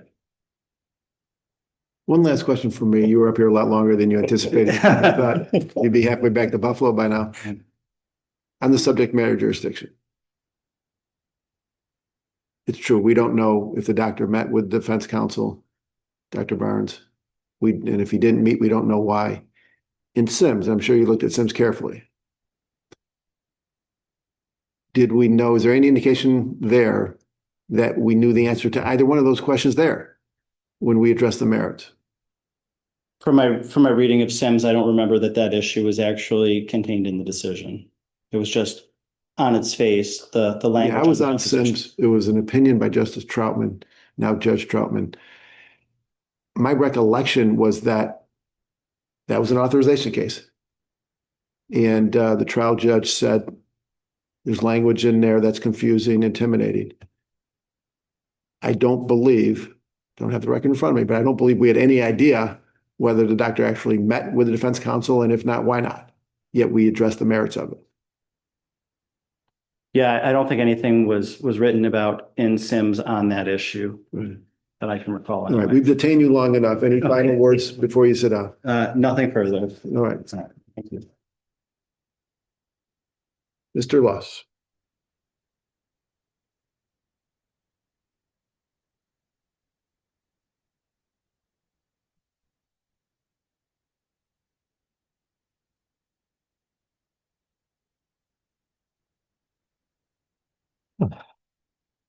Still more. May it please the court. As you know, I'm John Loss from Connors LLP, and I speak for Kaleida Health today. And I ask that you affirm for the reasons stated below by Justice Sampson in his well-reasoned order. I'm not sure if you have any preferences to which I go to first, but I'm going to go to the last because everybody seems to want to talk about it. I couldn't agree with you more, Justice Greenwood. There's certainly subject matter jurisdiction here. It's a discovery type of case.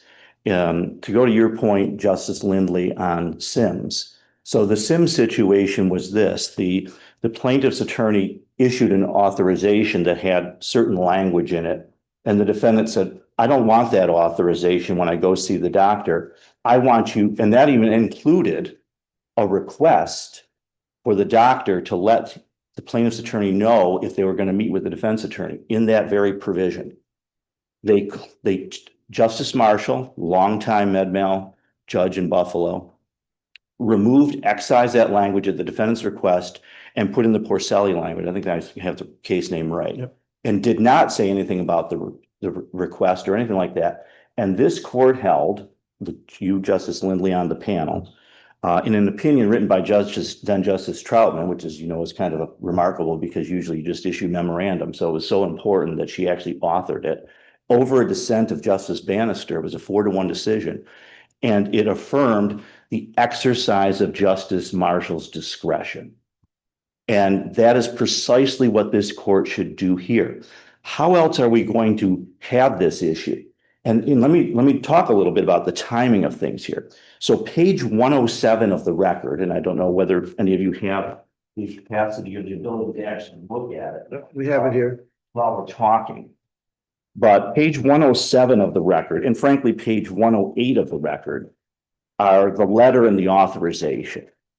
And we can see on the bottom of that page, those 2 pages, it was printed by May Yang on 5/23/24. And there's also a fax scan line. And so when it talks about the third party. Was that identified in your motion paper? What identifies in the motion paper, Justice Curran, was that it came from a third party, meaning SciOx filled the medical record request release and got. I'm sure you know, my question is, was there any mention of Mai Yang in your motion papers at all? Other than the fact it's referenced at the bottom of page 107. I'm a little fearful you're about to take us outside the record. Why, Matt? I'm not taking you outside the record because the record shows that it was printed there and it shows it was faxed into Dr. Barnes's medical record. Who is this Mai Yang? Mai Yang this is a component of Dr. Barnes's medical record. So when it says in the when it says in the affidavit, we got the records from the third party, that's code that SciOx filled the request when we requested Dr. Barnes's record. Now, does it say that specifically? No. Would Justice Sampson understand that? Yes. Would I understand that? Yes. Would anybody that does medical malpractice, defense work, and plaintiff's work understand that? Yes. So your point is that this reference at the bottom establishes that the letter was received by Dr. Barnes? Yes. Okay. And let's suppose, and I think it does, but let's suppose it doesn't. Okay. That was precisely what Sims did. That's precisely what Charlap did. It said, okay, here's an author. We found out something that should not have occurred. We brought it to the court's attention and said, there is something wrong with this letter on page 107 in the record. I value and wish to protect the confidentiality of our physician-patient relationship. That is 100% inaccurate and intimidating. To say to a doctor, I wish to protect the confidentiality of our physician-patient relationship when this plaintiff, according to Dylan Back and everything, waived the physician privilege. Waived it with respect to the medical condition at issue. So Without question. the other side might try to say, well, the plaintiff was just concerned you're going to go outside the scope of the waiver or something like that. No doubt about that. And I knew somebody was going to raise that. And I'm going to quote the learned Justice Curran in Charlap when he talks about how Aaron's itself addressed that situation and said, the court drew from its decisions in NYSEG to assume that attorneys would make their identity and interests known to interviewees and comport themselves ethically. Justice Curran then quotes the Code of Professional Responsibility. An attorney who approaches a non-party treating physician or other healthcare professional must simply reveal the client's identity and interest and make clear that any discussion with counsel is entirely voluntary and limited in scope to the particular medical condition at issue in the litigation. Aaron's cited by Justice Curran in Charlap. So when they say or try to justify that language, I value and wish to protect the confidentiality of our physician-patient relationship, no way they can do that. No way they can do that. And then, to make matters worse, should you choose to disregard my request, what request? My request that you protect the confidentiality of our physician-patient relationship, then I want you to tell me because I want to be there. No, I think the request was referring to the preference. I prefer that you choose not to speak with him. I think I read the request to relate back to that, but your point is the same. It's not a mere expression of a preference, it's a demand. And let's go back to Charlap again. Communication with non-party witnesses. This is about Dr. Barnes here. What would Dr. Barnes, a reasonably prudent physician in Dr. Barnes's position, to quote sort of like the PJI, if we use that and he reads this letter and communication with non-party witnesses, and again, Justice Curran quotes in Charlap, in dealing with a non-party who is a witness, a lawyer must, 1, be truthful about the material facts and the applicable law. 2, disclose his or her interest or role in the pending matter. 3, correct any misunderstanding expressed by the non-party. 4, treat the non-party courteously. And 5, avoid unnecessarily embarrassing, inconveniencing, or burdening the non-party. This is an attorney drafted, conceded by the plaintiff, a non-lawyer, I might say. So either the attorney helped draft it, or the plaintiff, who was not a lawyer, gave legal advice to his doctor.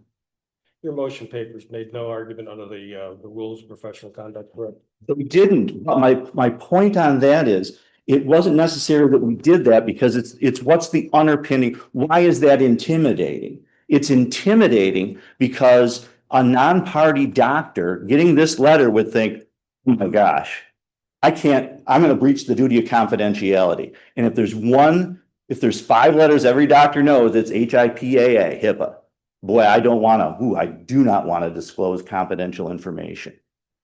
And so to go back even to where we start with this whole situation then, what else were we supposed to do? We haven't met with Dr. Barnes yet. We get Dr. Barnes's records in anticipation of perhaps meeting with Dr. Barnes, and we find out, lo and behold, he's got this letter. And we say, Justice Sampson, look at this letter here. This letter is impermissible. It's intimidating. We've got to let Dr. Barnes know that it's not accurate. Have you met with Dr. Barnes?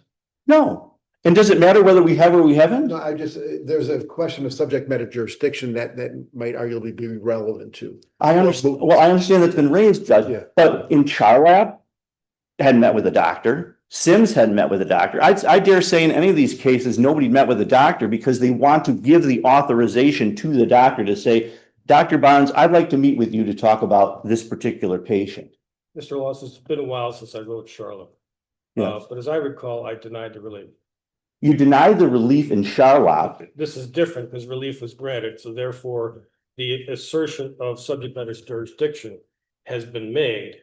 Whereas in Charlotte, the relief was denied. So there's no reason to analyze subject matter jurisdiction in that case compared to this one, where the defense cross motion papers did convince the court to grant some relief. Or in Sims. Sims granted relief too. And because how else, it's like a motion in limine, really. Think about it. Exactly. It's like a motion in limine. Most of those were advisory. That's exactly correct. But see, even if it is a motion in limine, then it's not appealable. They get here all the time, Mr. Lawson, then we dismiss them as being advisory. That is exactly why I'm raising this. I think you are totally correct that this is just like a motion in limine that does not affect a substantial right and therefore is not appealable. So that it's interesting you brought that up because that was a path I was going down because I also looked at about appealability under Article 57. And certainly this doesn't affect the merits. So you don't have an appeal of right as affecting the merits. And the only way you get in is a substantial right. I see no substantial right here, but putting that all aside, I'm not sure the court ever had the power to act to begin with, given the fact this was just asking for ether. Give me your idea, Judge. Do you like this letter or don't you? Well, except the problem is it's now gone to the non-party. And the non-party Maybe has it. That's that's where the judicial controversy is. That's why there's no mootness. I mean, we're really talking about Dr. Barnes here. What is the effect on Dr. Barnes? And you know what's really interesting about this too is, and you said it in Sims, why don't you just use the UCS form? Yes, I noticed that too, not OCA, UCS form, which I printed out last night on my And do you know of any rule or? terrible home computer, but yes. Do you know of any administrative rule that the administrative board adopted authorizing this form? I don't even know how this form came about. Do you? I'm not sure, but even in Sims, they said you don't have to follow it, but had they followed it, we wouldn't be here. Right, But my understanding of Sims, I didn't write the opinion, Judge Troutman did, but the trial judge there said, in essence, just follow the standard form. Even though it's not required, but if you put in extraneous language, then when a trial judge says take it out, it's not an abuse of discretion on appeal. That was the way I looked at it. If the trial court had let it in, I might have said that wasn't an abuse of discretion either. Maybe, But maybe in Charlop, you would have, maybe if you got Charlop, you would affirm Justice Curran. right, And that's we why have the we, exact language from Sims. The language at issue in Sims was, if you, the physicians, decide to meet with their lawyers, defense lawyers, I plaintiff ask that you let me know because I'd like the opportunity to present or to have my attorneys present. That's substantially exactly the same that we have in our letter. We said it was proper to take it out in Sims. The trial court says proper to take it out here. We would have to disavow Sims. yes, you would have to disavow Sims to rule against me here. I just firmly believe And that. there's other problems with this letter, more fundamental problems that did not exist in Sims. Without question. More troubling language. This is a terribly troubling letter. And if it wasn't so bad, why didn't they send it to us before they sent it to the doctor? Why didn't they send it to Justice Sampson before they sent it? I mean, why don't they just put us on notice and say, hey, this is the letter we're planning to send to the doctor? How about this? Council brought it up and sure we were all thinking it. If the plaintiff signs a valid errant authorization, standard form, everything's fine, goes in for his next checkup. And doctor says, hey, I got this authorization. What do you want me to do with it? You want me to meet with him? And the plaintiff or the patient says, look, all things being equal, I prefer you not. It's only going to hurt me. So please don't. Is that improper communication there? Well, let me answer it this way. It's not the question here. And you certainly don't have subject matter jurisdiction today to worry about that. All I can do is to say exactly what's here in this letter, and what's here in this letter is wrong. Justice Sampson so found it. It wasn't an abuse of discretion. Sims governs.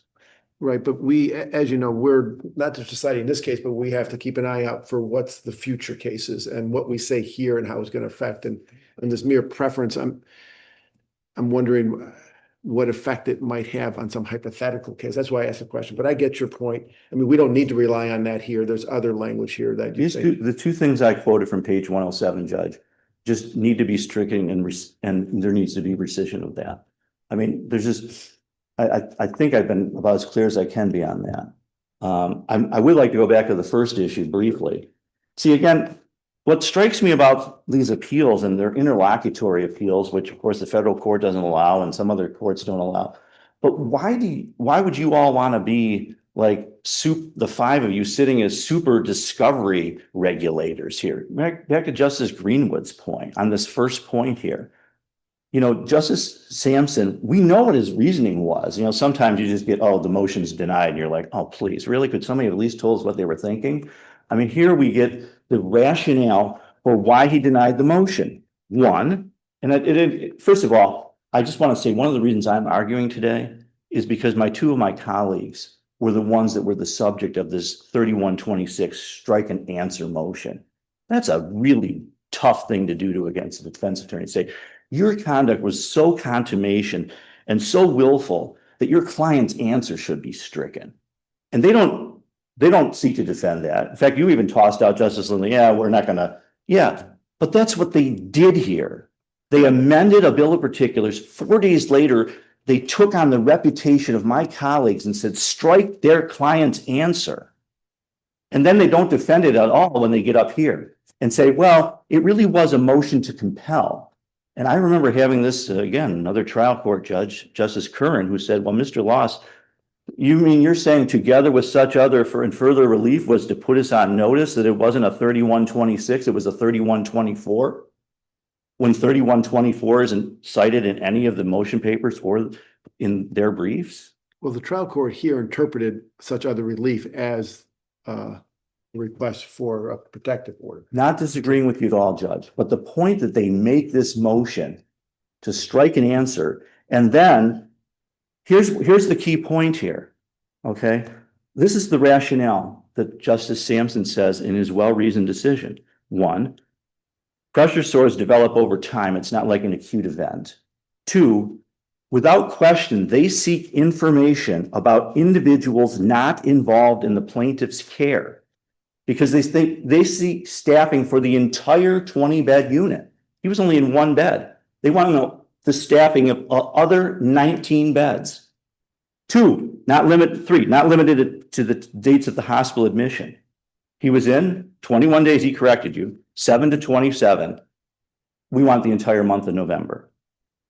Three, even to your point, they've already been provided all the material and necessary information. They've deposed the 4 treating nurses. They've deposed the nurse manager.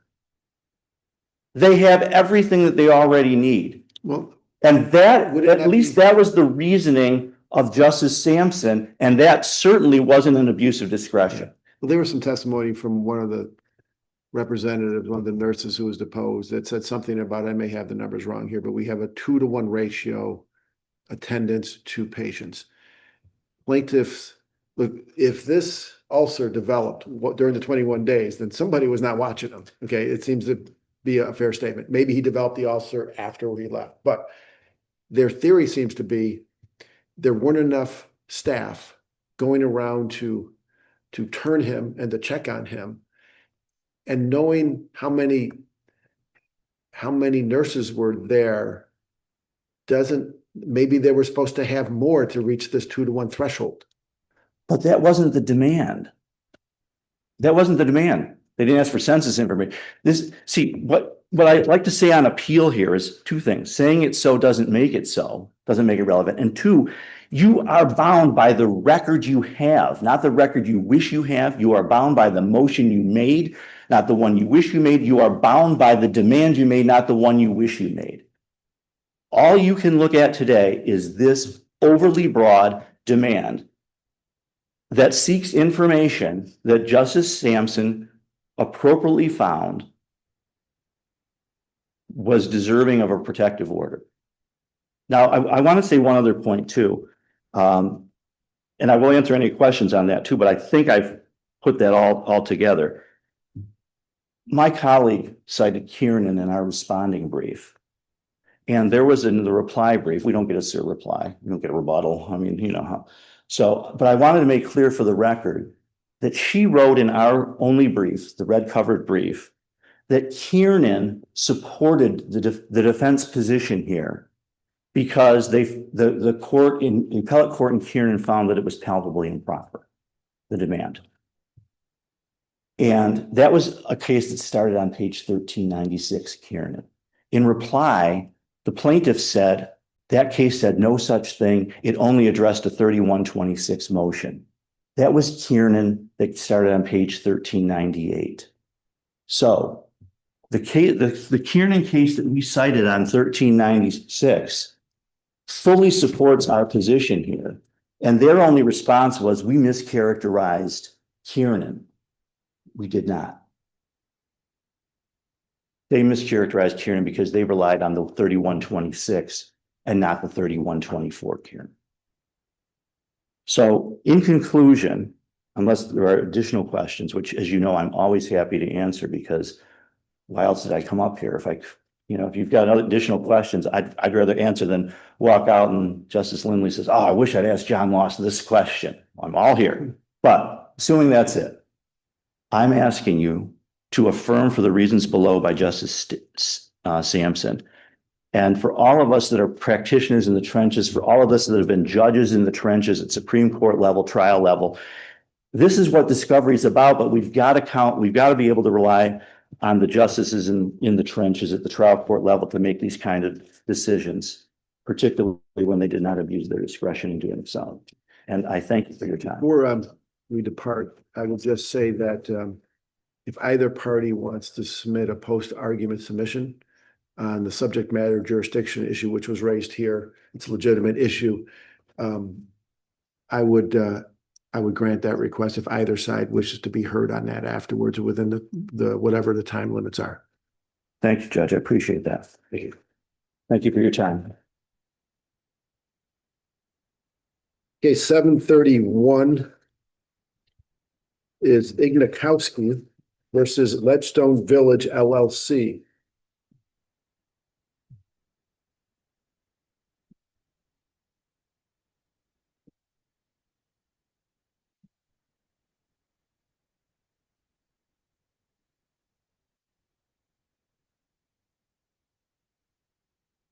Good morning, Counselor. Good morning. May it please the court, Brian Forbes on behalf of the appellant third-party defendant LJ Construction. Now, members of the court, this case involves a labor law claim involving injury to a plaintiff's hand in a table saw. My client is alleged to be the employer. The direct defendant is the property owner. And we have a claim for common law indemnity and a claim for contribution between them. We believe that the trial court erred in granting common law indemnity at the juncture it did and for the reasons it did. In this case, an individual named Lucas James is the sole principal of Ledgestone, the property owner. He's also the sole principal of the alleged employer, LJ Construction, my client. Just want to clarify, I said sole principal of Ledgestone. His wife is also a principal of Ledgestone. I want to be correct in the facts here. I apologize. Our issue in this case is that we believe Mr. James, based on the testimony, supervised and controlled just about all aspects of this property and of LJ Construction's work. And we believe that he shares some fault in his capacity as owner of the property and his capacity. And that's the issue, right, is what hat was he wearing? Because we know he was involved. Was he involved as Ledgestone, which was just created at or about this time of the accident? Or was he involved as the owner of LJ Construction? His involvement in that dispute, and through your brief you go through, is Mr. James did this, he did this, and did that. Isn't the relevant question is, who did he do it on behalf of? I do agree that the relevant question is, who did he do it on behalf of? The problem I have with that question is that something that the court can decide based on his testimony? Because if he makes self-serving testimony that I did this on behalf of this corporation versus that corporation, I believe a jury is entitled or should be sent to. Well, there should be a charge of whose actions, who did he act on behalf of, which of his two businesses? And the jury decides that. I believe that would be the case, and it should be the case. And part of it is because he wasn't wearing a name tag or a company tag around the job site when he was visiting. He didn't put on a different hat every time he made one decision for one company versus the other. But you agree some of the things like buying the saw, that occurred before Ledgestone was even created, right? I absolutely agree it occurred before Ledgestone was created. And the things are before Ledgestone. Ledgestone was within a few weeks. So yes, prior to, it was like November 14th of 19, and I think the accident was December 2nd, 19. So anything before, any actions he took with respect to this allegedly defective saw that occurred before the 14th of November couldn't have been on behalf of Ledgestone, right? that's correct. It couldn't happen. It might have happened in his personal capacity because he held the property in his personal capacity before that, but he's obviously not a party to the case in his personal capacity. I will say that in that time period between forming the company and the accident, he does admit to going on the job site 2 to 4 times a week. There is testimony from Mr. Montgomery that there's never a guard or a anti-kickback device on this saw. He does testify that he did observe the saw on this job site. Mr. Montgomery also testified that he could not repair the saw or replace it without approval from Mr. James. So there's part of this problem that I have where it should be imputed onto both entities, because sole principal of LJ Construction is constructively aware of the defect in this saw that's on the site. The 1/2 owner of Ledgestone is constructively aware of the defect on the saw that's on the site, and he's continuing to have these workers work on his property. There's also an issue with the fact that he's not paying his construction company to work on the property and essentially using them as his own personal kind of workers for one company to the other. Your Honor's having, Since the appeal was perfected, your client has since obtained partial summary judgment on 241-6. so my client has not, the I'm sorry. plaintiff, Plaintiff. it's the plaintiff has obtained partial summary judgment on 241-6. And does that affect in any way what we're talking about here?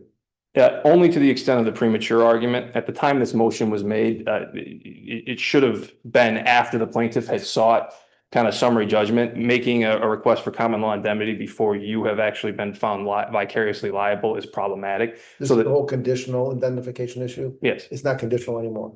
Well, it's still conditional if you read the court's order and the oral argument, because the court also indicated that it was without prejudice for us to renew arguments as to their negligence at the time of trial, which I don't understand how that would actually function. The oral argument language on that is problematic in and of itself. You've picked your path on that. You're up here now. So I agree, Your Honor. We wanted to have it decided before. we dismissed the appeal because it's not appealable, getting back to the issue previously.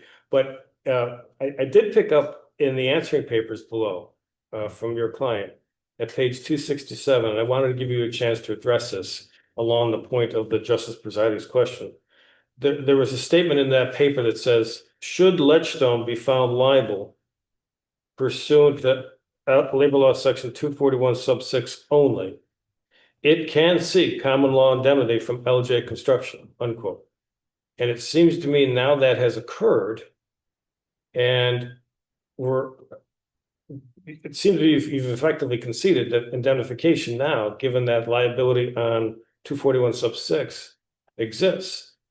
That's what I find in the record. No, you're absolutely correct, but it also, and I apologize for possibly the inartful drafting, but what I mean by that is you have to be found liable for 241-6 and then found free of fault for the active negligence and under Labor Law 200. Obviously, as this court's aware, you cannot be indemnified for your own active fault. You can be indemnified for where you're only vicariously liable without active fault. This is what I don't understand. I thought 241 sub 6, well, not the same as 240 sub 1, obviously, is that the ball game's over. That is, Ledgestone is on the hook for absolute liability under 241 sub 6. And they can pass that liability, irrespective of negligence, off to your client, correct? They would still need to prove themselves free from active fault. So we've argued that we have asserted in our pleadings that they are actively at fault. On top of that, the plaintiff also had a Labor Law 200 claim pending. They attempted to dismiss that by stipulation. My office did not sign or agree to that stipulation. I believe there's a CPR provision cited in my papers saying that all parties need to be signatories to a stipulation for it to be effective. And So the plaintiff moved to dismiss those causes of action. The court might be sort of hard pressed to deny that motion, right? I would agree, and we would be absolutely arguing that there's some exposure to Ledgestone, because again, they're so closely held organizations. Lucas James is at the center of both of them, and the argument is essentially, and I appreciate what my adversary's tried to do. He's tried to minimize Lucas James' involvement in the actual moment of the accident. But the problem is that the testimony keeps always circling back to Mr. James. He assigned the plaintiff to work there.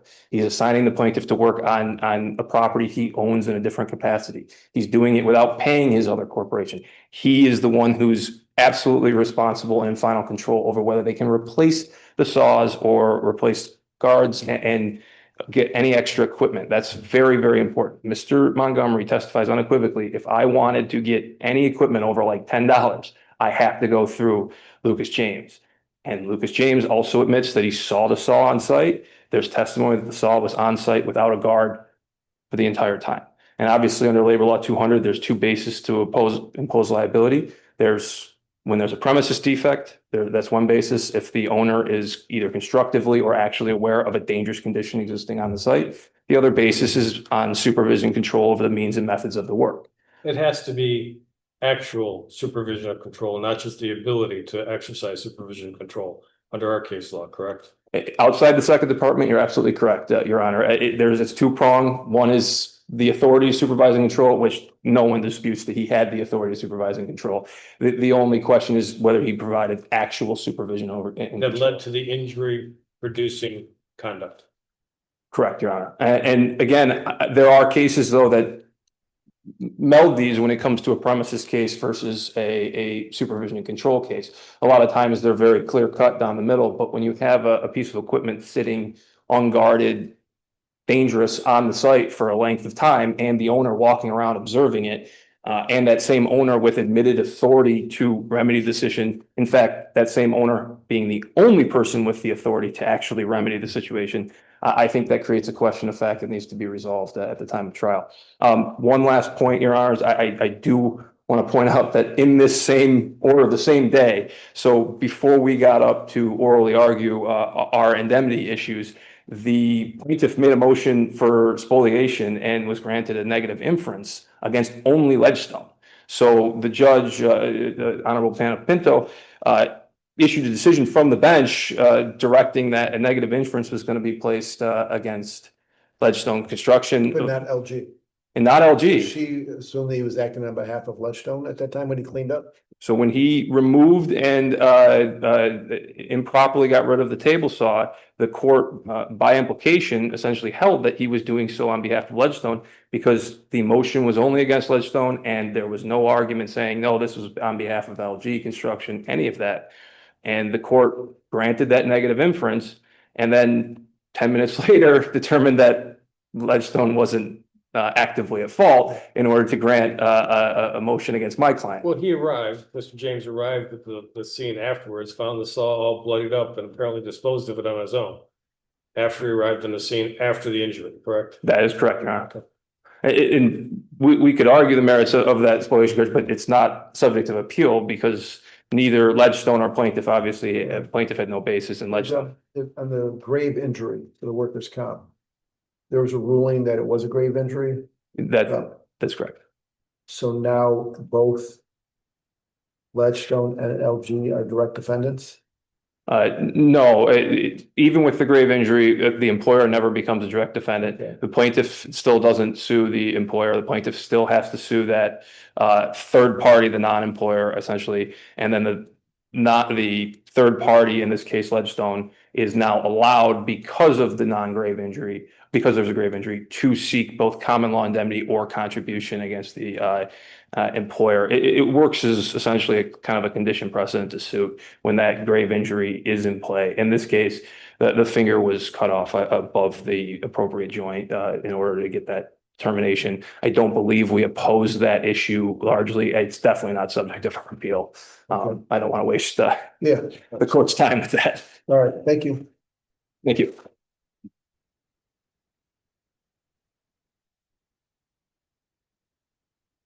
Thank you, Your Honors. May it please the court. Jesse Baldwin for Ledgestone Village. I want to start, if it's all right with the court, with something that Justice Curran pointed out, which is we have summary judgment on 241-6. The plaintiff is withdrawing the 200 claims, the negligence claims. This is 241-6. That's what the motion for indemnification is on. The real issue before the court is the issue of the actual exercise of supervision and control over the injury producing work. Those aren't my words. Those are this court's words in Lagares in 2022. That is the issue. This court has also ruled in several cases, a whole string of cases we cited in our brief, how to determine what constitutes actual supervision over the injury producing work and what those factors are. Every single one of those factors points to one place, that is LJ Construction, for reasons that are painfully obvious. LJ Construction is a construction company.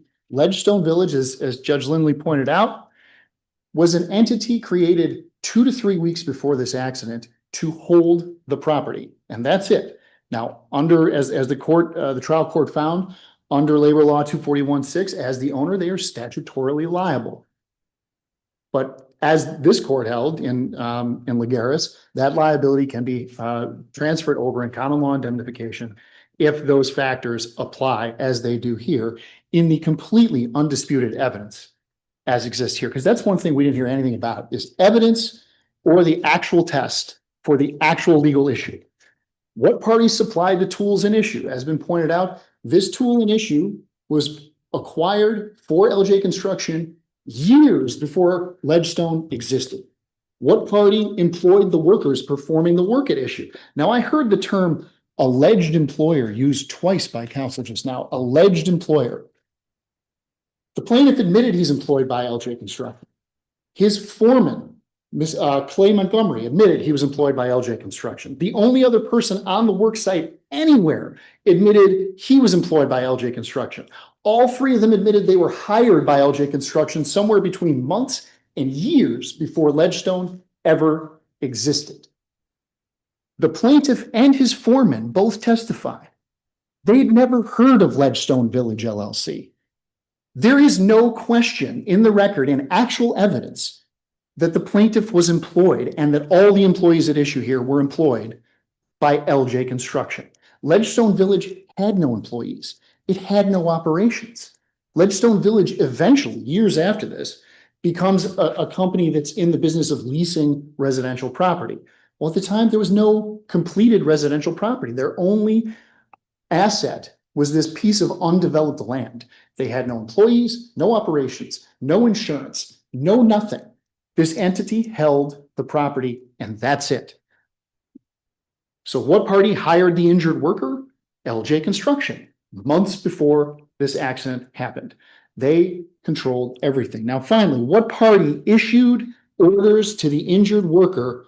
That again is LJ Construction. The facts, the undisputed facts here are Lucas James wasn't there that day. Lucas James is not the foreman. Lucas James never told this individual to do any of the work that is the injury producing work. He sent him to which job site? He allocated workers as, of course, the owner of LJ Construction. The entire idea that this was because this theory that it could be dual role, that it's because he also owned Ledgestone, is based on what evidence? That they had the same accountant? That counsel for LJ Construction, for the purposes of this motion, has questions about the compensation? Now imagine that ruling. We don't have to indemnify for our employee's injury because we weren't paid enough on the job. Or let's have mini litigation about how the contractor who performed the job was paid. There's exactly zero legal authority cited by LJ Construction to justify a ruling on this basis. What Lucas James is alleged to have done here is come to the job site 2 to 4 times a week and have directed this plaintiff to go to this particular job site on this particular day. That's it. All of that is, as this court said, an owner's or contractor's general authority to coordinate work and monitor its progress and safety conditions is not a basis for denying common law indemnification. At most, what they even allege Lucas James's role is, at most, is similar to exactly that. This court's words in Coiler v. Kmart, which has been repeated in multiple cases. This is general control at best, and that's even if it was somehow on behalf of Ledgestone and not on behalf of LJ Construction. Now let's get back to that point. Who is it on behalf of? Counsel just said he would like to impute Lucas James's actions or lack thereof on both of the companies that he owns. And this is based on, again, no evidence. Mr. Holden, if I could just, for my benefit, it seems to me the points you laid out in your brief were Mr. James wasn't on site, wasn't directing the injury producing work whatsoever. Mr. Montgomery was the foreman on site who was directing, in fact, may have even set up the saw or otherwise directed the plaintiff with respect to its operation of cutting the vinyl flooring.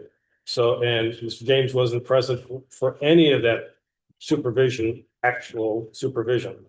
So you would say those are sort of ultimate facts, I think is the expression I learned in law school.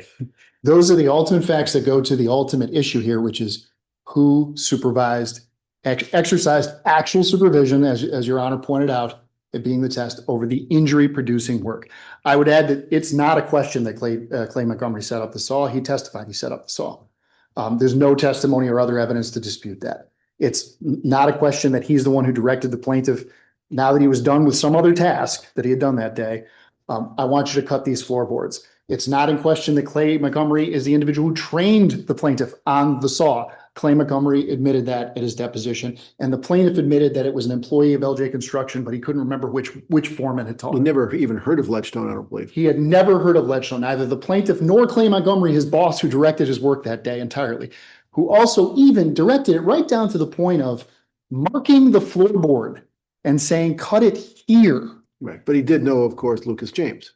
He did know Lucas James, And yes. it's just, I guess counsel's point is he thinks the jury should decide on whose behalf Lucas James was making those actions, Ledgestone or LG. I'm not sure there's any legal authority for that, but that's his argument. There isn't, and I think that it comes down to two things. It's tilting at windmills, Judge, because it's immaterial, because it doesn't go to who is controlling the injury producing work under the facts we just established. And there's no evidentiary basis to see a question of fact there, even if it was material. Lucas James testified he did these things, the things that are not controlling the injury producing work, but the things that he did in his capacity as the owner of LJ Construction. That's on one side of the evidence. On the other side of the evidence, we have nothing.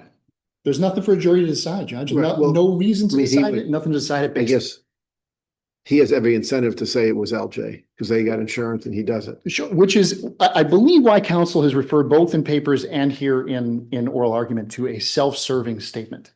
The fact that a party has an incentive to give testimony in a certain way doesn't mean that testimony isn't evidence.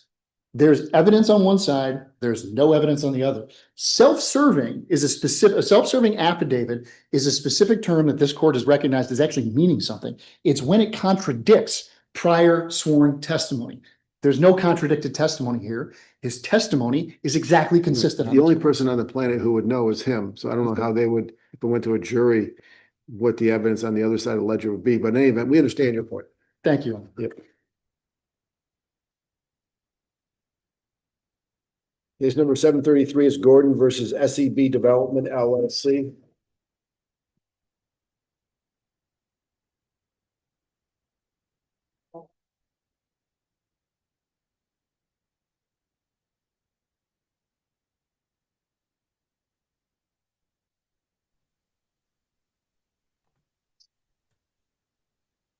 Good morning, Counselor. We have Mr. Gorski is with us remotely.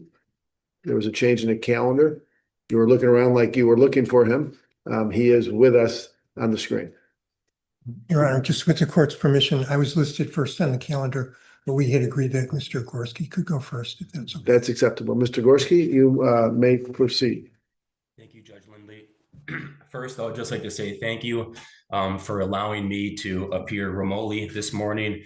Unfortunately, over the weekend, I fell ill and still remain fairly symptomatic. So I just want to say thank you for the courtesy and allowing me to appear remotely today. Of course. The issue before your honors is one of legal duty under the Espinal framework, and more specifically, the third Espinal exception. And on these facts, we respectfully submit to the court that Coswell entirely displaced SEB's duty to maintain the premises in a reasonably safe condition so as to lower a legal duty to plaintiff Rhonda Gordon for her slip and fall incident. While we've submitted a number of documents to your honors for consideration, I would like to highlight a few key points. Number one, SEB is a shell real estate development company at its core. It owns property and that's it. Nothing more, nothing less.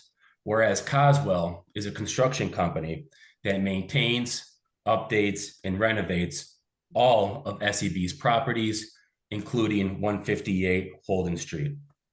Regarding 158 Holden Street, Coswell was responsible for everything, including updates and renovations to the property, including critically snow and ice removal. Mr. Eisenhart from Sisters testified in this case, and he testified that Coswell performed all updates to the property, including renovating the floors, walls, windows, entranceways, vestibule area, glass, doors, carpet, ceilings, tiles, roofs, and sidewalks at the premises. Now, this is critical because Coswell is unlike an ordinary snowplow contractor in this case that would typically be exempt from liability. Their responsibility over the property in question is so expansive that it can be said that there are questions of fact as to whether they completely and entirely displaced SEB's duty to maintain the premises in a reasonably safe. But just to be clear, you're not saying the court should have granted you summary judgment on this, the plaintiff. You're just saying that there's an issue of fact and there should go to trial. We are, Your Honor. Whether that last Espinal exception applies. Yes, Your Entirely displacing. Okay. And would you agree or not that there's an issue of fact as to whether there was no written contract here, which you That's say true, Your Honor. matter, you can still doesn't, it doesn't preclude what you're seeking here, but would you agree there's even an issue of fact whether there was an oral agreement? There is, Your Honor. Norman Pisak submitted an affidavit from SEB that there's an oral contract between SEB and Coswell that dates as far back as 2005, which mandates Coswell to be responsible for all snow and ice removal at the property. And on the issue of absence of a contract, we cited the 4th Department case of Hamner, which is a bit dated, but albeit still persuasive on this court from 2003, which says that the absence of a contract is not dispositive on whether a snowplow contractor assumes a duty to a plaintiff under the Espinal framework. Getting back There's to a question about Mr. Cosarelli's, which role he's playing for which company. Isn't that one of the problems here? that is one of the problems, and the lines are necessarily blurred in this case. The defense would have you believe that when Mr. Cosarelli is at the property performing structural repairs to the building, he's doing it in his capacity as a Coswell representative. But all of a sudden, when it turns to snow and ice removal, the defendants would have you believe that he's strictly there as an SEB representative, when in fact there's conflicting evidence in the record. So the fact that he does wear these two hats, it cannot be deemed or concluded as a matter of law that Coswell does not owe a legal duty to plaintiff, because the lines are necessarily blurred in this case. Anything further? It sounds a little bit like that last argument, if you were listening in. What hat is a corporate principal relying on when he's affiliated, or she's affiliated with two? Similar type issue. Yeah, it's a very similar type of issue, Your Honor. And in performing their snow and ice removal duties, it was Coswell and Coswell alone that went and performed those duties. Mr. Cosarelli dispatched a Coswell employee, Marcella, Virginia, to go to the property and remove snow and ice. He used Coswell equipment from either a truck that he brought to 158 Holden or from a storage facility located directly next door to 158 Holden. He was there more than 50 times before the incident in his capacity as a Coswell representative. And Mr. Cosarelli's testimony is really important on this issue, because he testified that whenever there's an issue regarding snow and ice, we, meaning Coswell, respond to the complaints. But he also testified that SEB is also responsible for maintaining the sidewalk entranceway area. But that would just raise an issue of fact. Which creates an issue of fact, Your Honor. Yes, you're right. And also, I just want to note that Mr. Cosarelli was deposed before the Coswell was brought into the case, and we didn't run his deposition because sometimes less is more. All right. Thank you, Mr. Gorski. All right. Thank you, judges. Good morning, Your Honors. Michael Willett for SEB. I'll concur with Mr. Gorski that in some cases less is more, and we'll just join in his argument. And otherwise, rely on our brief. There is an issue of fact as to Mr. Cosarelli's capacity when he was performing snow and ice maintenance. Thank you. Something tells me you will not be as brief. May it please the court, I will be brief, not quite as brief as my colleague, Mr. Willett. To touch briefly, if I may, on oral argument from plaintiff's counsel. I think that distinction has to be made between exclusive and comprehensive contract, and maybe the contractor who exclusively does snow removal work when it's called for. Mr. Coswell or Mr. Cosarelli testified in his deposition that when he is at the property to inspect the property during winter months, he's there wearing his SEB hat. That's uncontradicted. As a literally wearing the snow hat, or Just figuratively. Figuratively. Yes. But before my involvement and before Coswell was brought into the case, Mr. Cosarelli was asked, it's cited in my brief. He was asked the question, is it safe to say that you, through SEB Development, is responsible for the maintenance and upkeep of 158 Holden? And he said yes. And he produced an affidavit stating that when he goes to this property in winter months to inspect for the need for snow and ice removal, he goes there as a representative of SEB. And if at that point, snow and ice removal efforts are required, he engages his own company, Coswell, to do that. And Mr. Virginia may be the employee for Coswell that's exclusively pushing shovels and spreading salt. There's no contract in place. Mr. Cosarelli has been very clear that when he's there in the winter and to keep this property maintained properly, he's there as a representative of SEB. And he submitted his affidavit and he's given testimony. In opposition to the motion in the court below, there was an affidavit that was provided by Norman Pizak, who is his partner at SEB. And Mr. Pizak's affidavit was drafted in such a way that says that, among other things, Coswell performs snow and ice removal. That we don't deny that. We do that when requested to do so by SEB. That doesn't mean entirely displaced. That does not mean entirely Right. So we displaced. have, this is not a written contract question. Sometimes we get these entirely displaced cases with snow plowers and we look at the terms of the contract. We don't have a written one. We allegedly have an oral one. Would not it be incumbent on your opponents to set forth the terms of that oral agreement? All we have is an affidavit from Mr. Pizak, who says for many years before the accident, SEB had entered into with Coswell Incorporated, quote, a verbal contract wherein Coswell agreed to perform a wide variety of services, so forth, so on. Well, first of all, there can't be a verbal agreement between two companies. They're like two human beings. So did Mr. Pizak have a conversation with Mr. Cosarelli and there was that agreement? But don't we need to know the terms and conditions of that oral agreement? Like, yeah, I will entirely displace you. Maybe they wouldn't use those words, but don't we need to have some meat on that bone other than just, yeah, we had an oral agreement? I believe there would have to be some more meat on the bone, Your Honor.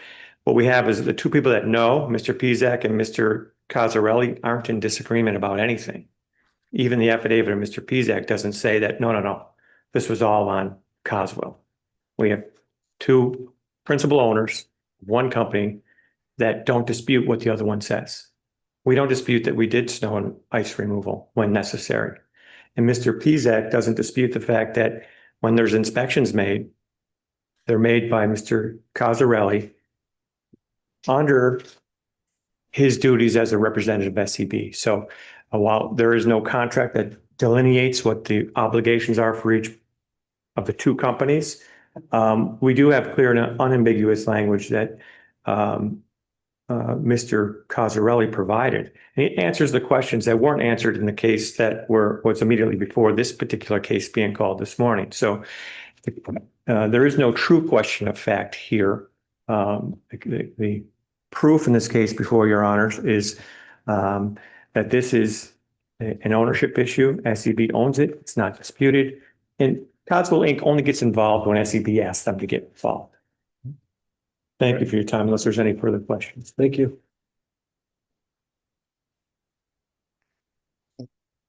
We go to case 734 is Dill versus State of New York.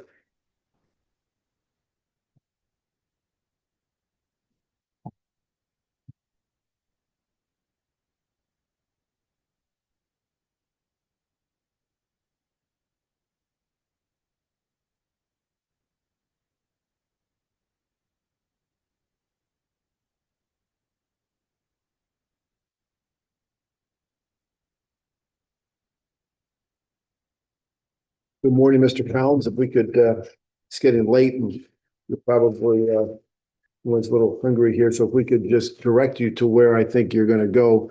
We short circuited. the issue of whether Trooper Morrissey's conduct in making this U-turn that caused the accident, was that privileged conduct under Vehicle and Traffic Law 1104B4? And it was That not, Your seem- Honor. What's that? It was not privileged Okay. because that subdivision Your Honor referred to states that the driver of an authorized emergency vehicle may disregard regulations governing directions of movement or turning in specified directions. We have a case, as you know, you cited it, where we said failure to yield a right of way falls into that privileged conduct under B4. Isn't that what allegedly happened here? We can call it a U-turn, but essentially it's the trooper turned right into the plaintiff's line of travel, therefore failure to yield the right of way. Is that how you would describe it?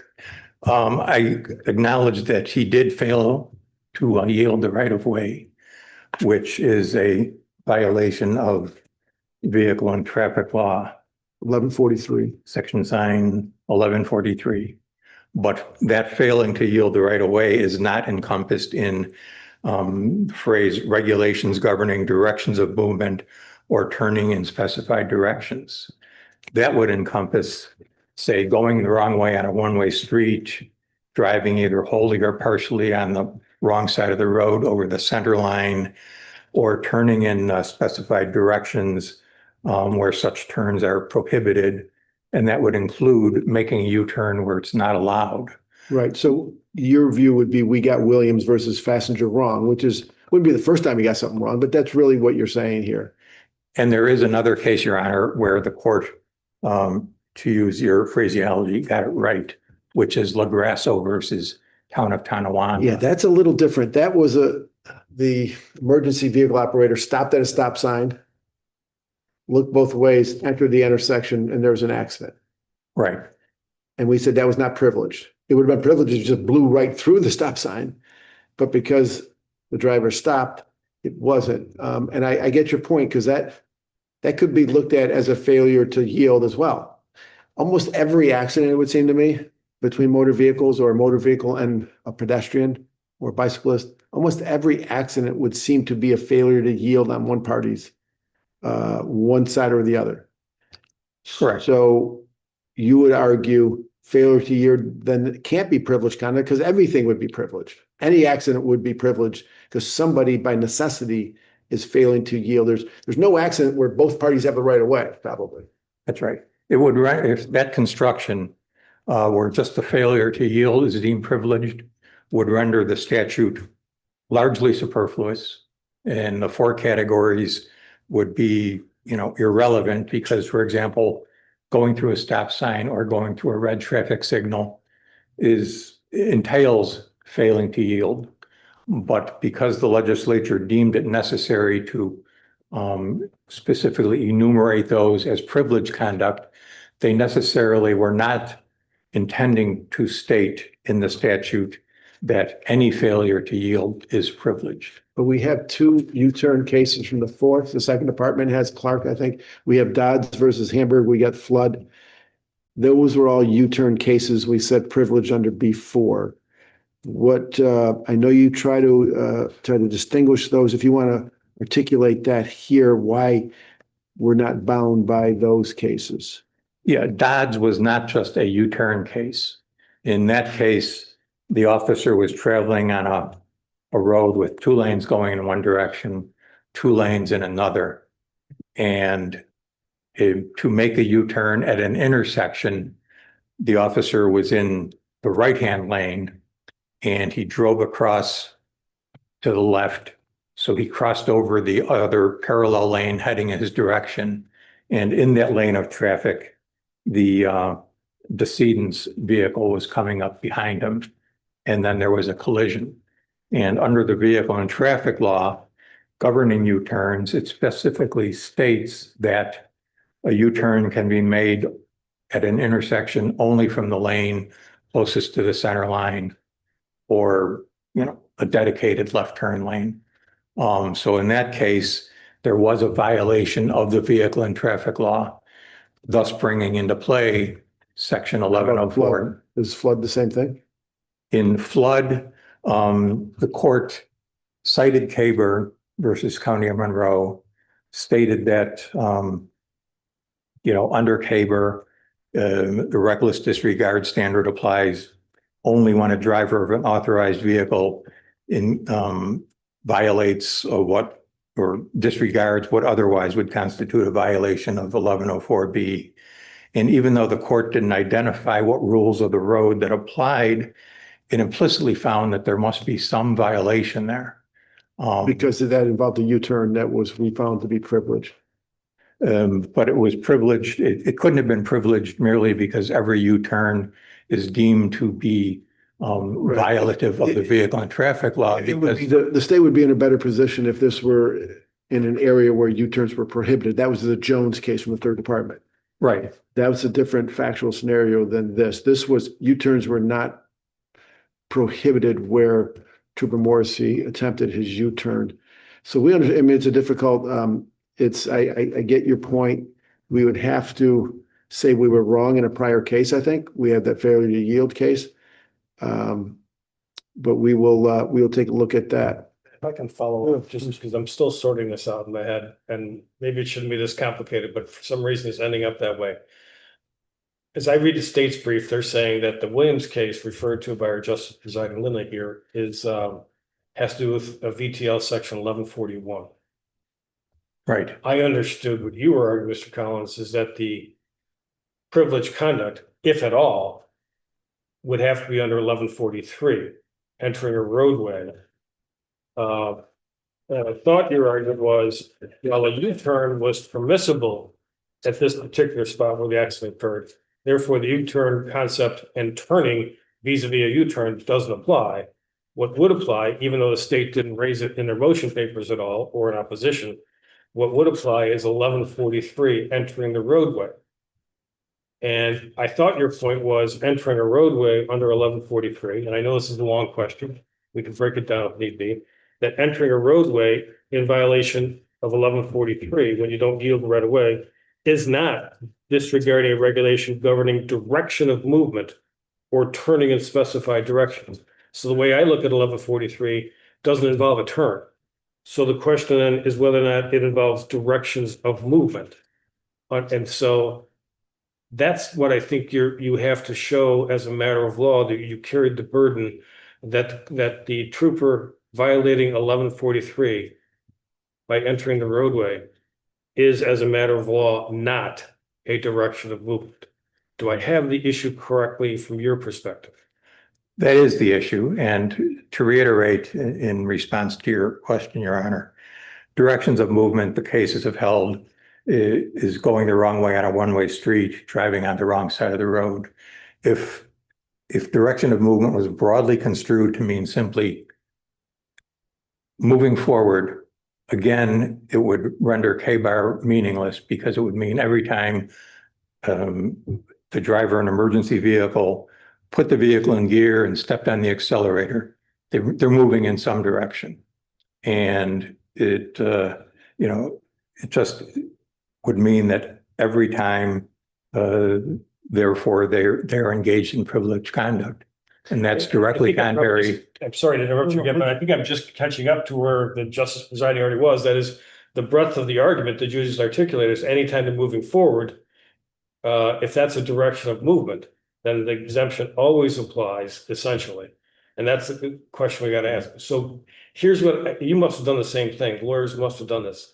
I ran 1104 and 1143 every which way I could think it would come up in Westlaw, and I couldn't find it. I did find a reference in Kabir, but Kabir didn't involve a holding of 1143, albeit it did cite it, suggesting that maybe it is privileged conduct.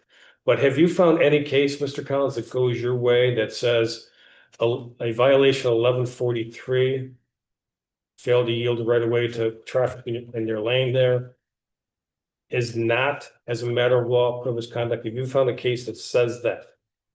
I do cite in my brief a couple cases. I don't have the names at my fingertips, where the courts essentially held that failure to yield the right of way in and of itself, where it's not accompanied by one of the other express privileges, such as going through a stop sign or a red light, is not privileged. For I didn't see example, those being from the appellate division, did you? there was one I know from the first or second department Okay, I'll look at that. involving the failure to yield the right of way to a pedestrian at an intersection. And the court held that If we were to rule your way on this, take this hypothetical, because again, we're worried about the next case. So police officers on the side of the road doing radar. He's perpendicular to the road, or she's perpendicular to a road. Car comes speeding past. Radar goes off. They're speeding. He's going to pursue. He pulls out into the road to go give chase, neglects to see another car coming. Not terribly dissimilar to what we have here. That would be failure to yield the right of way under 1143, correct? Entering the roadway. Correct. You're saying under that factual scenario, he or she is operating an emergency vehicle, responding to an emergency, albeit a traffic violation. You would say it's not privileged because entering the roadway failure to yield is not under B4, a regulation governing the flow of traffic or so forth. Is that correct? Assuming that would be mere negligence under my factual scenario? yes, because assuming we're in an area on a road where any motorist could pull to the right, get on the shoulder, make a U-turn because they wanted to go back to a fruit stand or a yard sale they saw. You know, any motorist could do that.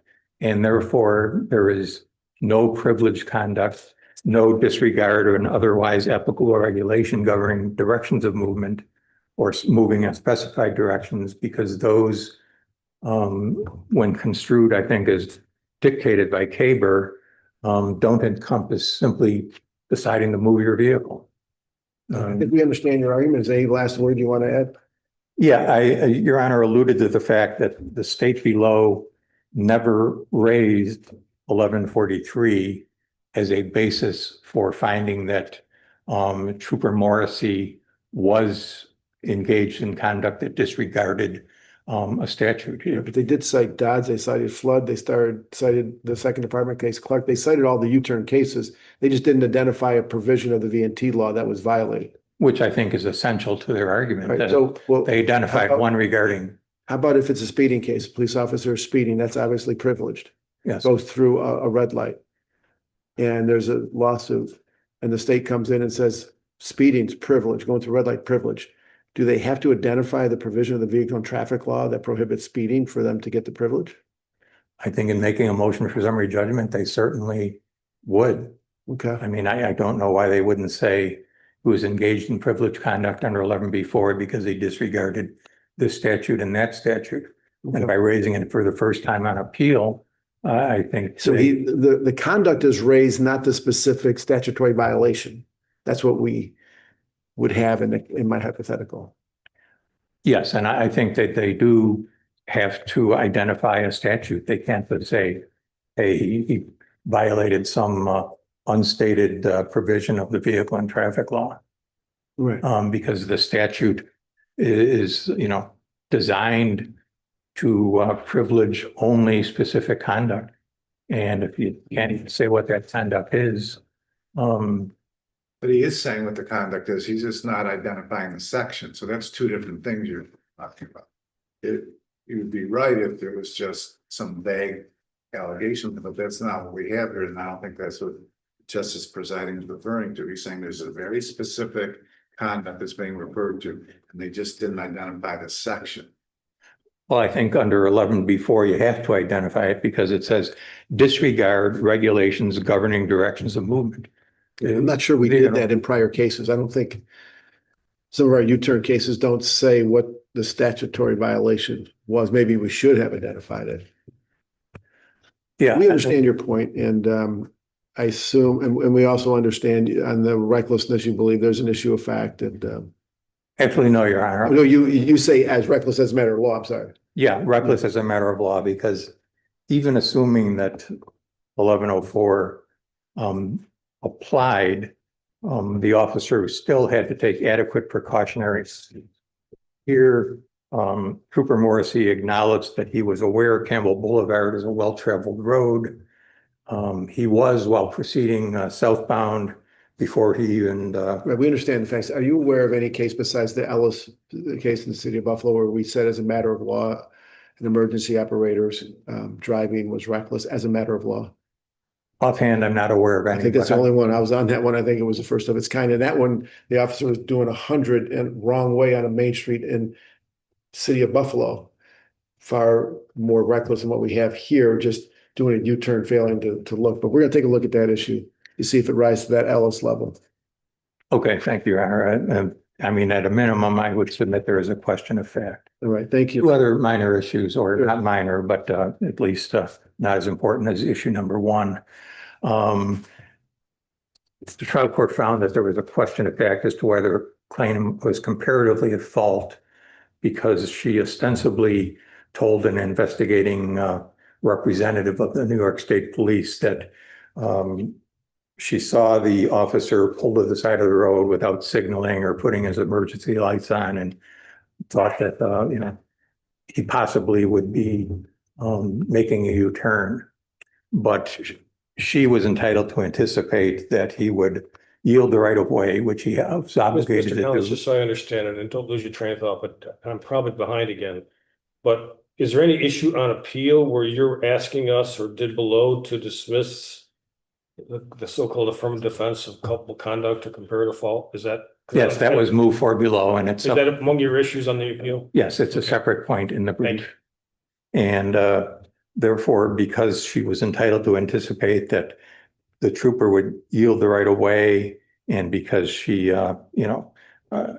she certainly had no obligation to suddenly pull her car to a stop on a 45-mile-an-hour highway merely upon seeing a trooper with no lights on pull on the shoulder, saying, "Well, what's he going to do?" If she thought he might be making a U-turn, which was only a supposition, she was entitled to anticipate he'd wait for her to pass by. And there's no other basis for finding comparative fault. And finally, on the issue of serious injury, we moved on that basis because we were moving not only on negligence, but on liability, interposed significant medical evidence showing that Ms. Dill qualified under one or more of three categories of the insurance law. The state did not, either in the trial court or this court, dispute that claimant met her prima facie burden. Rather, it simply argued below that plaintiff's motion on that issue was premature because the state had not had an opportunity to conduct an IME.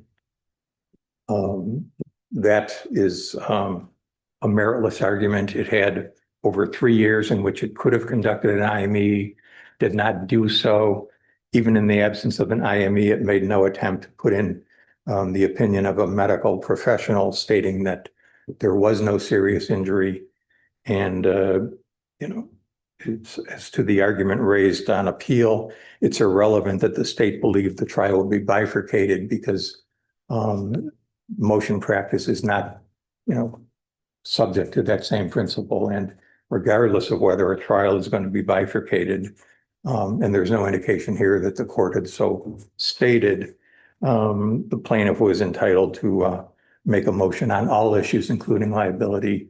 And the state's basically saying that summary judgment should be denied because it failed to ascertain the facts, but because that was due to its own action, its argument fails. All right, thank you kindly. Mr. Yu.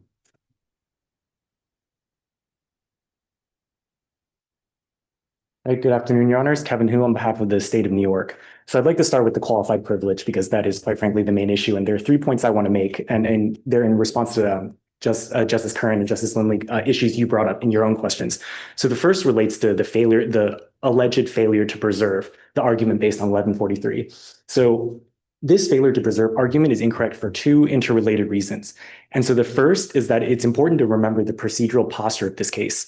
Only claimant's cross motion for summary judgment is before this court. And so in order to meet her prima facie case, she had to show that there was no way Trooper Morrissey's conduct could have qualified for the privilege pursuant to 1104. That's exactly how your first point in the brief is phrased, that you're saying that plaintiff did not establish a matter of law, that this was not privileged conduct. Exactly right. And so in order to make that showing, claimant would have to exclude 1143. And actually claimant did attempt to do so in her opening papers, and that's on page 884 of the record.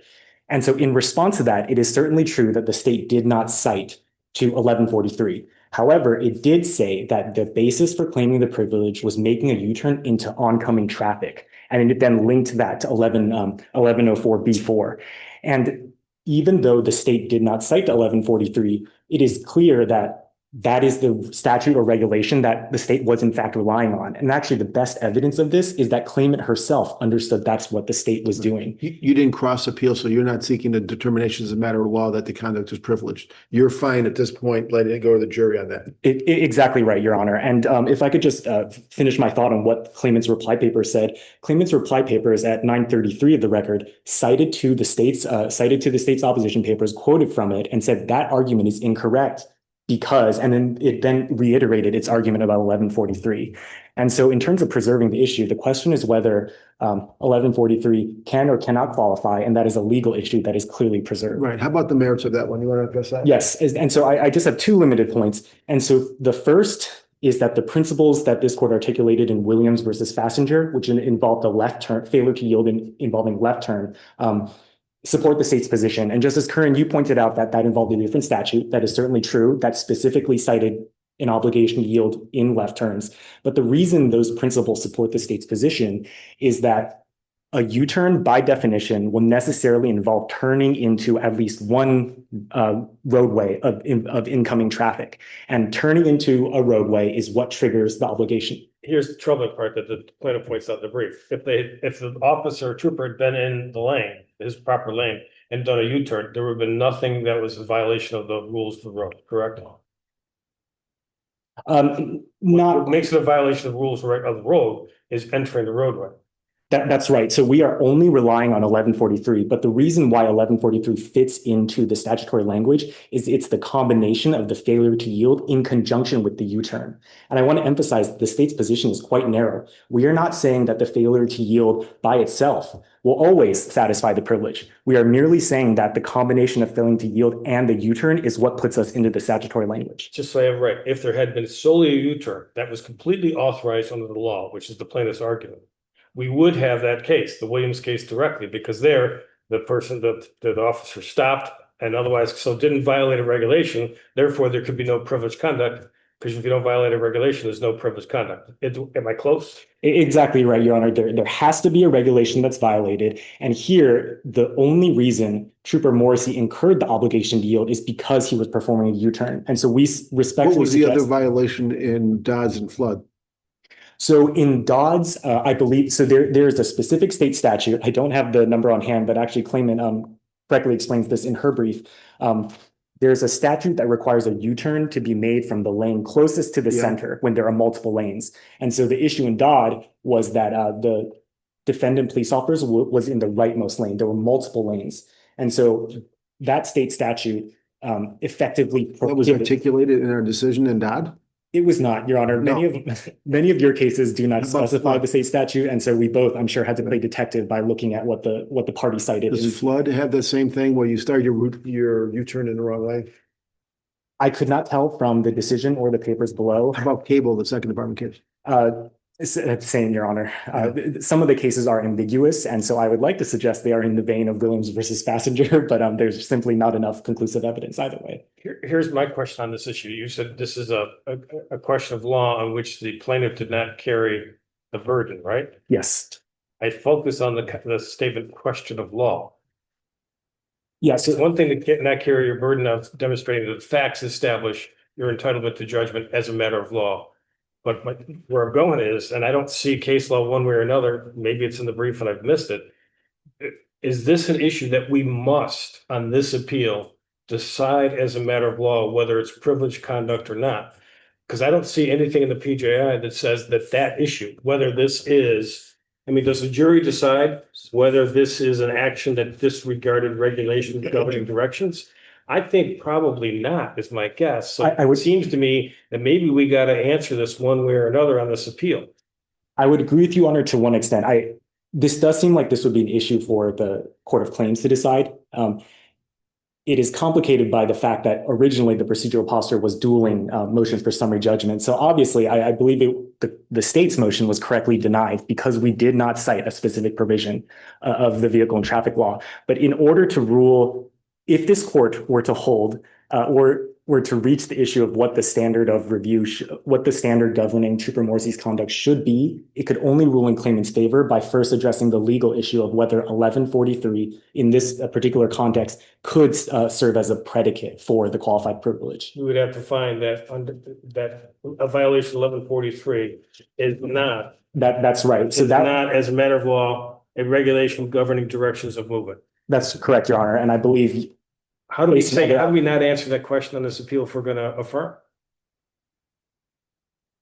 We'd be hinting strongly, would we not?